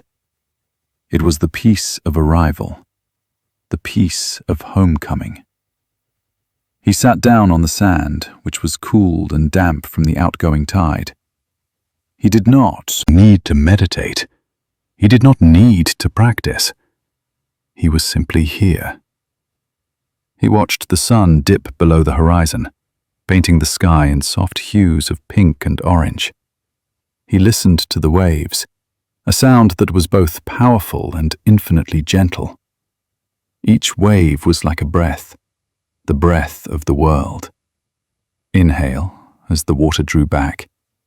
Exhale as it washed upon the shore. And as you lie here now, ready for sleep, you can feel this too. Your own mind, with all its thoughts and worries of the day, is just a river. You do not need to fight its current. You do not need to struggle against its flow. You can feel it now, beginning to widen, to slow down, its journey nearing its end. Feel the gentle pull towards a great and peaceful ocean, the ocean of deep, restful sleep. Each thought, each worry, is just a small current in the river. Let it flow. Let it move on. It knows the way. It is flowing towards the sea, towards the vast, quiet expanse of your own deep consciousness. Listen to the sound of your own breath. It is like the sound of the waves on the shore, a gentle, rhythmic sigh. Inhaling and letting go. Exhaling and letting go even more. The river of your day is joining the great ocean of the night.